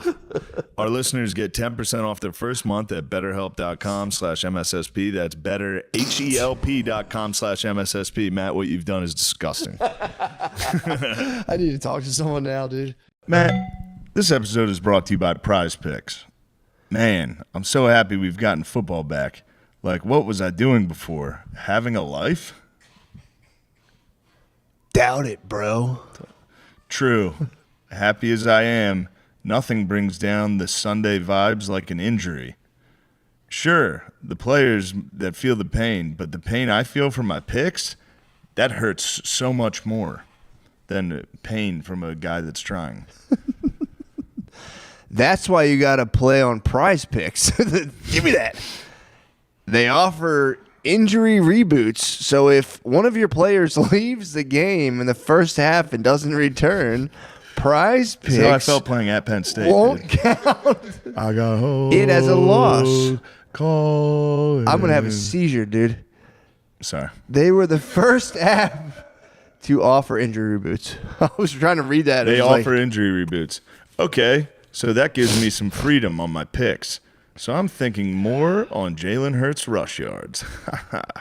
And let's go with more on Christian McCaffrey's rush and receiving yards. I like the way he runs the ball. Oh. That's how a white man runs it. He just plays the game the right way. What the fuck? What the hell? Always like adding a guy like that to my lineup. This is how Prize Picks adds an extra layer of fun to the game. It's a simple way, and you can get it done in 60 seconds. What's there not to like? Millions of users can't be wrong. Download the app today and use code DRENCH to get $50 in lineups after you play your first $5 lineup. That's code DRENCH to get $50 in lineups after you play your first $5 lineup. Prize Picks. It's good to be right. Oh my God, we laughed so fucking bag, hard dude. in that hotel You need to tell room. the Bag Drysdale. was so fun. Oh Tell the yeah. Drysdale. So I don't care how long it takes to set up. I love this story. Yeah, true. Please, from the very beginning. Fellas, get off your phones and pay attention. I can't 'Cause recall. Somebody needs to hear this for the first time. I can't recall. I feel like Norm told it somewhere, but we went to go see back in like 2007, maybe. We went and saw legendary baseball player, commentator, and actor Euchre, Bob Euchre. And By the way, he's in the Miller Lite commercial. he's in the Miller Lite commercial with Norm. We're on That's it. where they met. No, I mean there's a new one. Oh yeah, he was doing it for years. The next day, we're talking about fucking the bags on you. Yeah.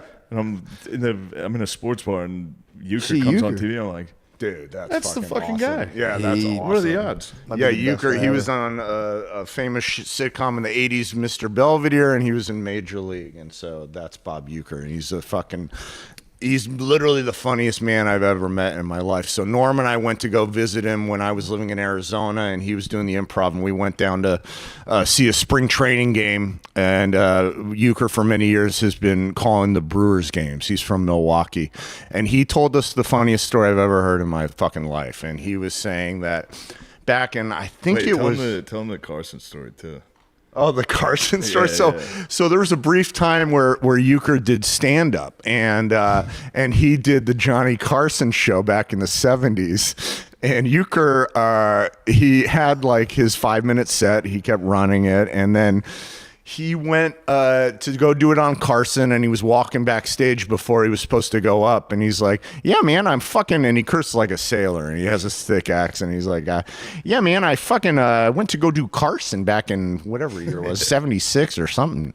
And the band leader for Carson back in the day was Doc Severinsen, and he's like, I walked by and fucking Doc Severinsen's his dressing room door's open, and he's sitting in there with this fucking mountain of white shit on the table. And he's like, hey, Euchre, come in here and fucking do some of this shit. I didn't even know what the fuck it was. I said, I don't give a fuck. I'll do it.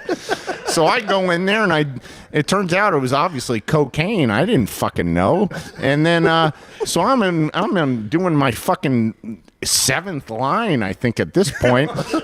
And the fucking showrunner for Carson, he says, hey, Euchre, you're on. So I fucking go out there and I do 5 minutes of material in about 30 seconds. And they give me the sign to fucking stretch. I didn't know what the fuck I was doing. Just seeing a pile of coke go, fuck it, I'll do it. I don't even know what the fuck it is. I gotta do national television. Fuck it, I'll do it. So the best story he told us I've ever heard was he's like, yeah, man, I used to play for the fucking Brewers, and we used to pull bags on each other all the time back in the day on other guys from other ball clubs. And by the way, a bag is a prank, and he called them bags. The bag, everyone called them funniest bags. thing. Bag's so funny. That'll be in the Yeah. in the language now. This is going to be in the vernacular forever. Yeah. Absolutely. So he's like, so one day we decide, this weekend we got the fucking Dodgers coming to Milwaukee, and we said, this is a perfect opportunity to pull a fucking bag on old Don Drysdale. So fucking Don Drysdale had a fucking whore in every city, but his fucking primo whore was in Milwaukee, Wisconsin. So we decide, perfect opportunity for a fucking bag on Drysdale. So we decide, he didn't know, little did Don Drysdale know, I'm friends with the fucking chief of police in Milwaukee. So he's in this fucking hotel room with his primo whore, and we paid that fucking bitch off and pretend like she died. And had the fucking chief of police and some of his cops come bang down his fucking hotel room in the fucking middle of the night, and he thinks he killed this fucking bitch, and so they cuff him naked as the fucking day he was born. And he's crying in the fucking hallway, thinks his life's over, and I walk by, I say, hey, Drysdale, the bag's on you. Anyway, so 20 minutes later, I'm down in the fucking lobby having a drink, and Drysdale comes down. The fucker's still mad. I said, relax, it's a fucking bag.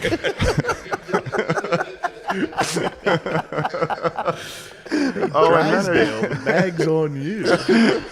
Relax, it's okay. Fucker's still pissed. So Norm and I used to always do this bit where we would talk about like how it would be great to do a sitcom like Candid Camera called The Bags on You with Bob Uecker, where he just pulls these terrible, awful Your fucking wife and pranks. kids are dead. The Bags on You, but it's all because he was on Lemaire, Mr. the Belvedere. bag's on you. Oh my Because he god. was on Mr. Belvedere for some reason, we just kept using these old obscure actors from sitcoms in the 80s. So like, hey, this week on The Bags on You, we pull a fucking bag on Principal Belding. Like he fucking, we told me we got evidence that you raped a fucking 14-year-old. But turns out the bag's porn on on his you. computer. Yeah. The bag's on you. Now that's all allegedly. We don't know if Drysdale had a whore in every city. That's No, just a it's all fun story. alleged, It's all a obviously. funny, It's a made up bag. story. It's a Yeah. bag. It was Then just it a kept bag. going. Oh, and then Drysdale pulled the bag. He thought it was the. Well, I don't know. Yeah, this is one of the most intense bags I've ever It heard. keeps going. Allegedly, the Drysdale thought that he's like, fucking Drysdale didn't realize I was the one that fucking pulled the bag. It was my idea, but he thought it was the third baseman. And so we didn't know that Drysdale's buddies with these fucking Goombas, these fucking Italian Goombas. Yeah, he calls them a couple of For the wops. like couple of these fuckers. And we're going down and we're going to go play in Los Angeles, and he gets a couple of these fuckers to go take the third baseman out in a fucking limousine by gunpoint. They drive him out into the fucking middle of the desert, and they hand him a shovel, and they say, hey, start digging. And this guy's fucking crying, digging what he thinks is going to be his own grave, and we go, hey, now the bag's on you. So this is just for kicks. The most some of evil the pranks. Those are some- serious bags. just some baseball player stuff shit. So fucking Classic funny. 70s baseball bags. Probably the 60s. Yeah, probably. Maybe even. Yeah, it's no, probably the definitely 60s. late 60s. Jesus Christ. Mid 60s. Relax. So It I was a looked up bag. Drysdale after that. Oh yeah, It's 60s. very funny to see. a Oh picture yeah, of he Drysdale. looks like a Don Drysdale. I didn't realize Don Drysdale was like a. He's a man. Yeah, he was nasty. He's an all-American. Bag. Oh no. Look at the bag getting pulled on old Drysdale. He probably was using furious. Yeah, he wasn't thrilled. that hooker. Yeah, he's a motherfucker. Yeah, dude, that hooker was passed out, and he's probably like, "Oh, rats! The broad is dead." McGillicuddy. Killed the goddamn broad. Just what I need. This broad was sick. This broad came down with the heebie-jeebies. Dang it. The jig is up. Just your luck, Drysdale. I'm going to the big house for sure. Oh, Drysdale, you're in a pickle this time. You're A real now. pickle. Not just I'll a baseball. Get out of it. Oh, shit. Oh, fuck. Oh, shit. I'm going to have to shoot my way out. Just my luck. My Honestly, primo whore craps out on me. Honestly, these Who bags knows? could go really, really Could bad. go, yeah, You they could go jumped out of the terribly wrong hotel. easily. Primo whore is such a funny bag. Primo whore croaking Oh, on you. the in textbook Milwaukee. primo That's whore Milwaukee's bag. gone wild. Dude. That was honestly probably in the Best Western in Milwaukee. The bag got pulled on old Lemaire. Oh, is that right? You had a A bag? couple fellas in Reddit pulled the old bag on Lemaire Lee. Oh, what happened? You gotta tell. Were you with your primo whore? So I'm in Milwaukee. I just get off stage. I get on Reddit and I find Milwaukee's gone wild. Now it's a little subreddit where they're selling orgies in Milwaukee. I say $75 for an orgy. Yeah, I'll fucking take a Razor scooter over to the Best Western. I get in there. They say we're not in here. Thanks for the $75. The bag's on you.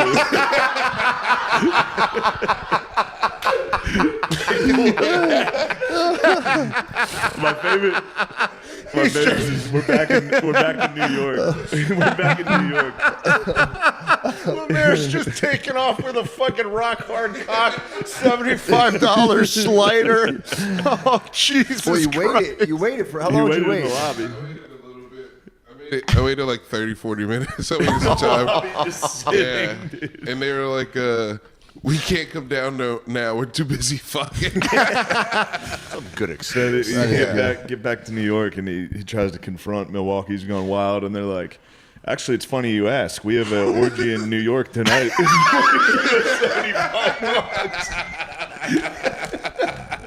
Did he bag him again? No, good for you, man. Fool me once. The bag's been pulled on him a couple of times on the internet. Bag me. Bag me once. Shame on you. Bag me twice. True. This time the bag's on me. Yeah, the bag. Lemaire's been hit with the internet bag. Yeah. It'll get you. Jacking off bag. Send it to your What's the friend's bag. jacking off bag? You better be careful. You're gonna want to hear this. Which one? I sent my dick to a dude on Snapchat. I thought it was a lady. Oh yeah. Yeah, it happens to the best of us. Yeah, true.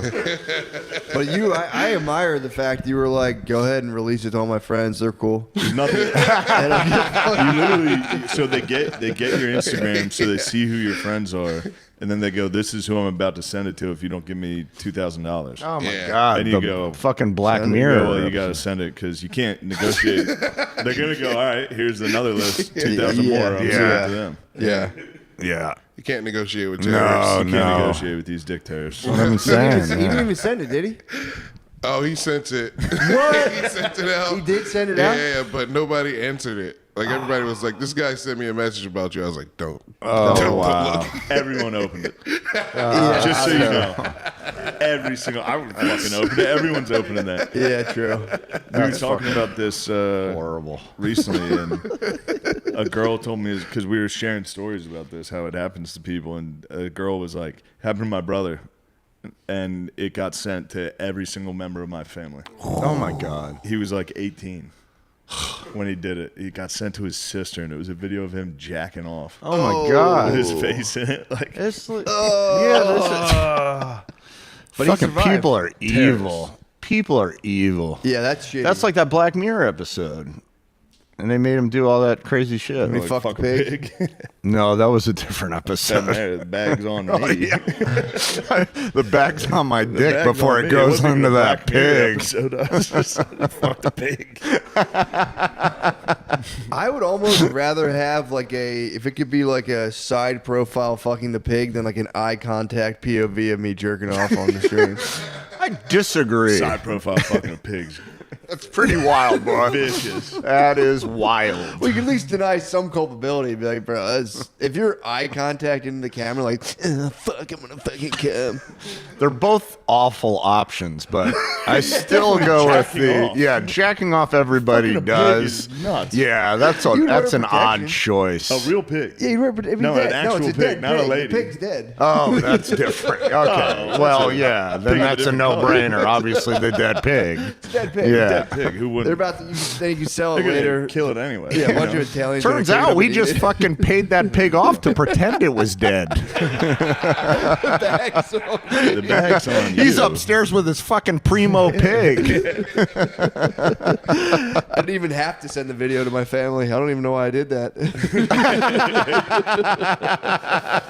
I like that, dude. Show the fucking terrorist who's boss. True, I might start Like- sending my family just There nonstop you go. I got waves. tricked. I gotta get ahead of this. Dude, it got me again. Fuckers got me. Keep sending videos of you jacking off to your dad. Dad, don't open it. Dude, I got catfished terribly once back in, 10 years ago. And my friend I was like, I got a bad feeling about this. This girl invited me over. It's late at night on Tinder or something. And I was like, I got a weird feeling about this. And he's like, dude, he's like, yeah. And Something's wrong. he's like, I'm like, I could get laid, but I might be murdered. Yeah. And my buddy's like, oh, you know what you can Tales all do the time. is you can put the phone number into the Facebook search bar at the time, and it'll show if there's a profile link to that account. I swear to God, I typed in the phone number, and it's literally. It doesn't matter that they're black, but they happen to be black and wearing a ski mask. Whoa! It was literally just 3 holding a profile knife, pictures, and he definitely had a gun in another one. And I'm like, I'm glad I looked that up. That's really nice. I still went, you know. What? No, I didn't go.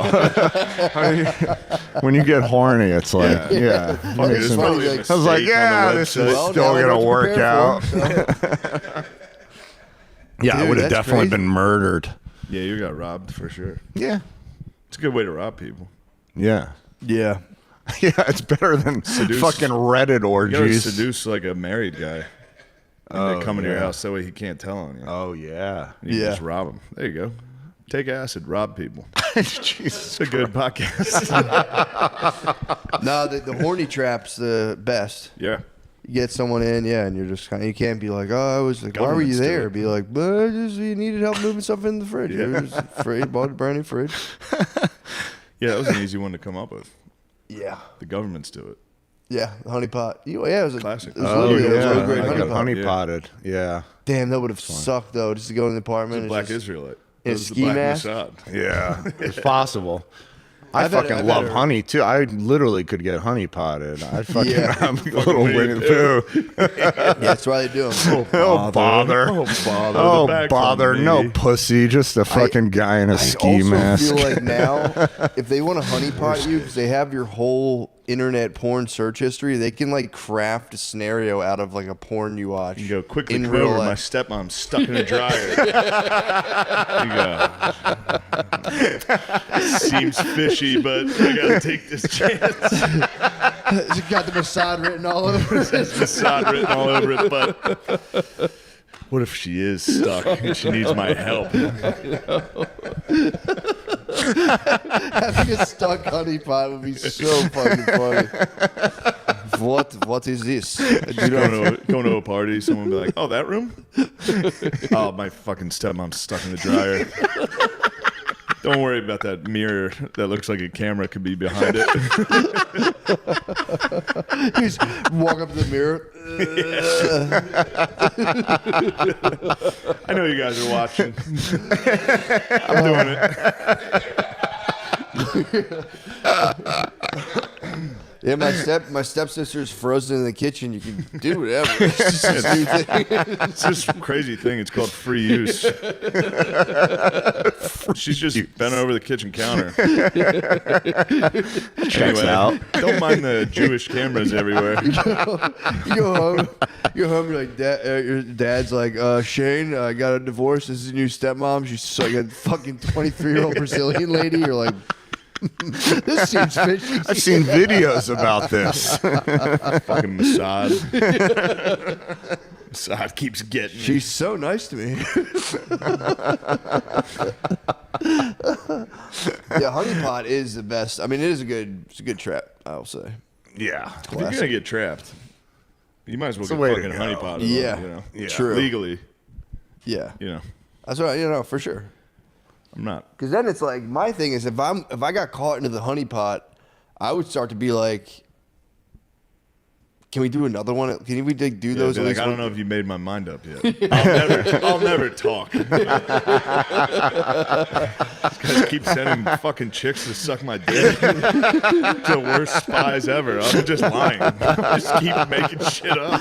Because if you get caught with one bad photo, that'd be crazy to be indebted for like years and years and years. It's gotta be a real bad one. Yeah, you Yeah, got it to. really has to be. Yeah, Exactly it's what almost people like do. it's almost like something like this is happening in the world right now. Yeah, Yeah. It definitely is. No, yeah, I'm talking about the Epstein list. Yeah. Yeah. dude, the letters Also, now though, you can just claim deepfake. Oh shit! I never thought of that. You never thought about that? You never thought of that? Said, the bag's on you, Stephen Hawking.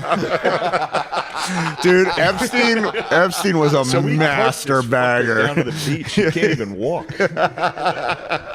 Put a couple kids on him and take a picture. We go, hey Stephen, the bag's on you. What do you mean the bag's on me? Enough of your universe bullshit. You gotta support Israel. This cripple fucker, we decided to pull a bag on him. We're back at the bar. Fucking 3 hours later, Hawking rolls in. He's still pissed. Fucker's still pissed. So, yeah, I'm in the fucking limbo line. 10 minutes later, the fucker's still I'm in the Congo line with 5 10-year-olds. Fucking Hawking rolls in. The Hawking's fucker's still alive, pissed. right? No. Is he dead? When did he die? 2 years ago?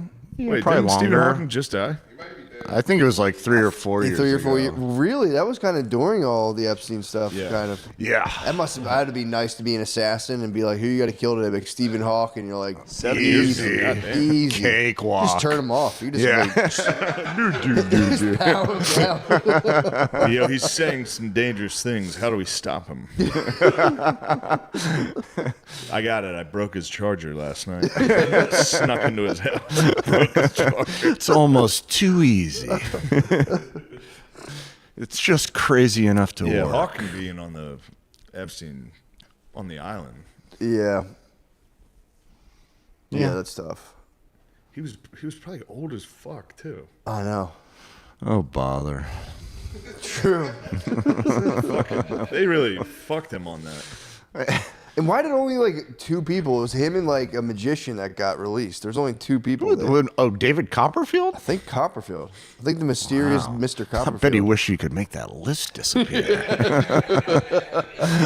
2015 email from Epstein. The email mentioned allegation from Epstein accuser Virginia Guffrey concerning a supposed underage orgy involving Hawking. Yep. In the Virgin Islands. I thought you were going to say the Best Western in Milwaukee. That's the one that never got locked out of, thank God. Stephen Hawking Stephen Yeah.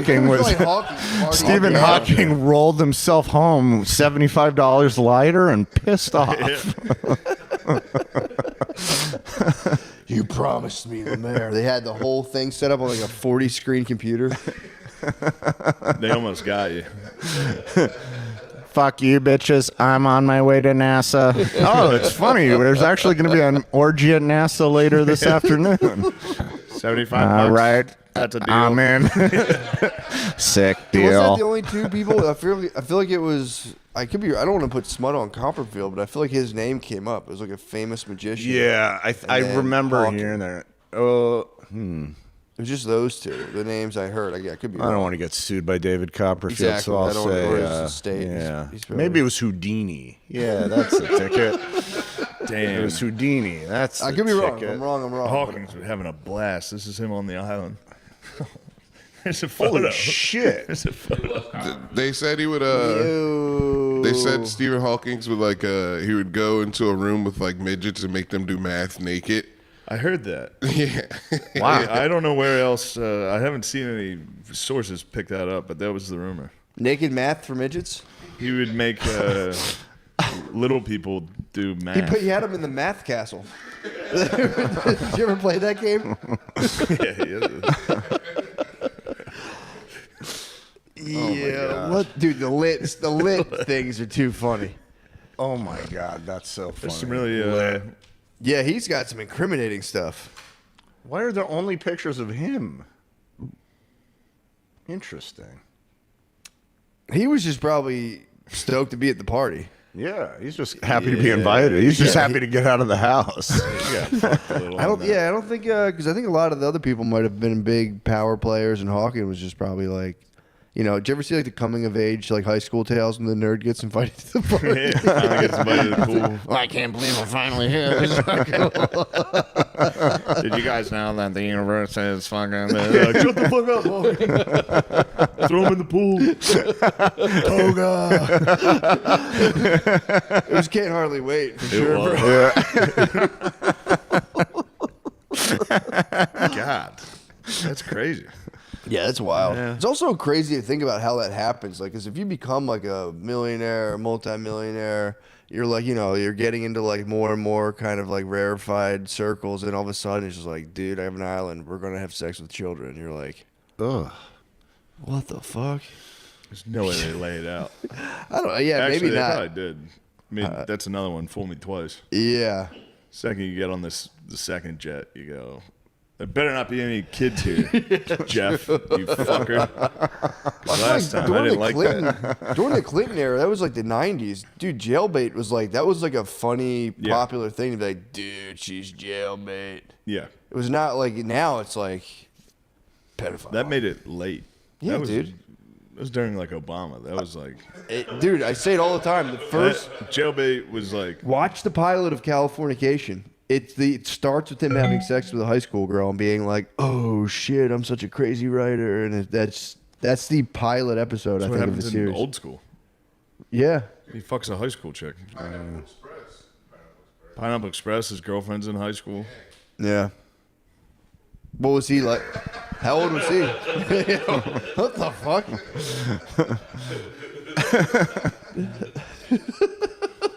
I wonder who wrote all those.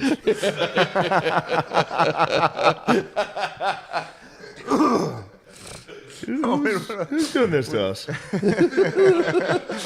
Why are they doing this to Speaking us? of which, remember when you saw the Twix canister? Twix was full Oh my Star God, David. that was the funniest thing ever. We were hitting the Hotel Candy, and I was like, bro, I'm not joking. This Twix is the Star Davis. And it really did was look exactly- like just like I it. saw into Kanye West's mind. Because then I remembered immediately Kanye's been ranting about Twix, and I was like, that's why, dude. The Star of David. Twix. They're making Twix bigger to make us fat. Twix. Shut up before you get X out, bitch. That's still the best Kanye. Oh It's my like, God. we're doing this alone. None of you are with me at all. And it's like, I'm with you guys. Like, shut up before you get X out. He's in someone's house. Calling everybody into my hotel room to be like, I'm the only one doing it. I'm by myself. None of you are with me. Twix looks like the Star of David. Are you allowed to tell the David? story about the one that made me laugh harder than anything? Well, the other thing that made me laugh so hard was that fucking dumb Elton John meme. Elton John memes Oh, been making dude, me that laugh. is one of the best. What was that? Elderly couple attacked. It was a headline, news headline, yeah. and it said elderly couple attacked at Elton Yeah. John concert, and then the comment above was, "Then stay out of the fucking pit, bitch." Yeah, that had us crying, laughing for 45 Yeah, minutes. that was very funny. Now, what was the story? Or not About the guys that you worked Just with. say it. We can edit it. Oh, we've already told it Concrete on pit. here. We told okay, it. okay. That was Classic a, tale. And the That was text. classic Oh my text. god, the Concrete best. pit. text we've never. I need to get the text. Yeah, from you got to Billy. get a hold of It's the text and tell that at a funniest- different another Billy can read it. episode. Oh, Billy it is, was like, brilliant. memorized. It's crazy. It's so good. He rattles it off like the Gettysburg Address. He really did. It's yeah, crazy. That was just, yeah, it was a great night. It's a classic text from just like a horrible employee, just obviously high and up at 4 in the extremely morning. high. Just a 9. It's like It's a meth. 9-foot text. Yeah, it's a meth text. It reeks of meth. Yeah, meth texts It's are actually. like 30 paragraphs of just like, I would never lie to you, for real. I love this job so fucking much. Trust me, okay? I'm not a liar, okay? What I said was going on at that time, okay? Like, it's that for 10 But minutes. I'm an idiot. Okay. Yeah, I'm an idiot, okay. We'll see. I will win. I always win. By the way, did you know that when you Google tips for coming down off of LSD, they give you the suicide helpline? Jesus. What? I swear to God. That's crazy. That would have harshed Dude, everything. yeah, imagine. That's I'm sitting there, like, I terrible. wonder if there's any like maybe tips and tricks, like a blanket or a warm shower. It was like help is available. I was like, Oh my God. And we're back. And we're back. All right. I'm reading a book right now called Drunks and Monks, which it's about a guy. It's a really good book. It's about a guy who's an entertainment lawyer in Southern California, and he was like kind of killing it. And his wife divorces him. And he spirals for like 6 years. He had never drank. He had an alcoholic mom. So he never drank a day in his life. And at 34, just starts hitting the paint harder than anybody. Yeah, it's got to be so sick. It was, dude, it was. Do you remember how fun it was the first time you drank? Yeah, I sure It do. was awesome. Imagine being 34 and being like, oh, fuck. Yeah. Yeah. I've been missing this my entire life. The problem was he was showing his ass. So he Yeah, was of going course. through a divorce. He would like go to weddings. He was like making out and grinding on a lady at like Falling 34. down, throwing up. Literally. Yeah.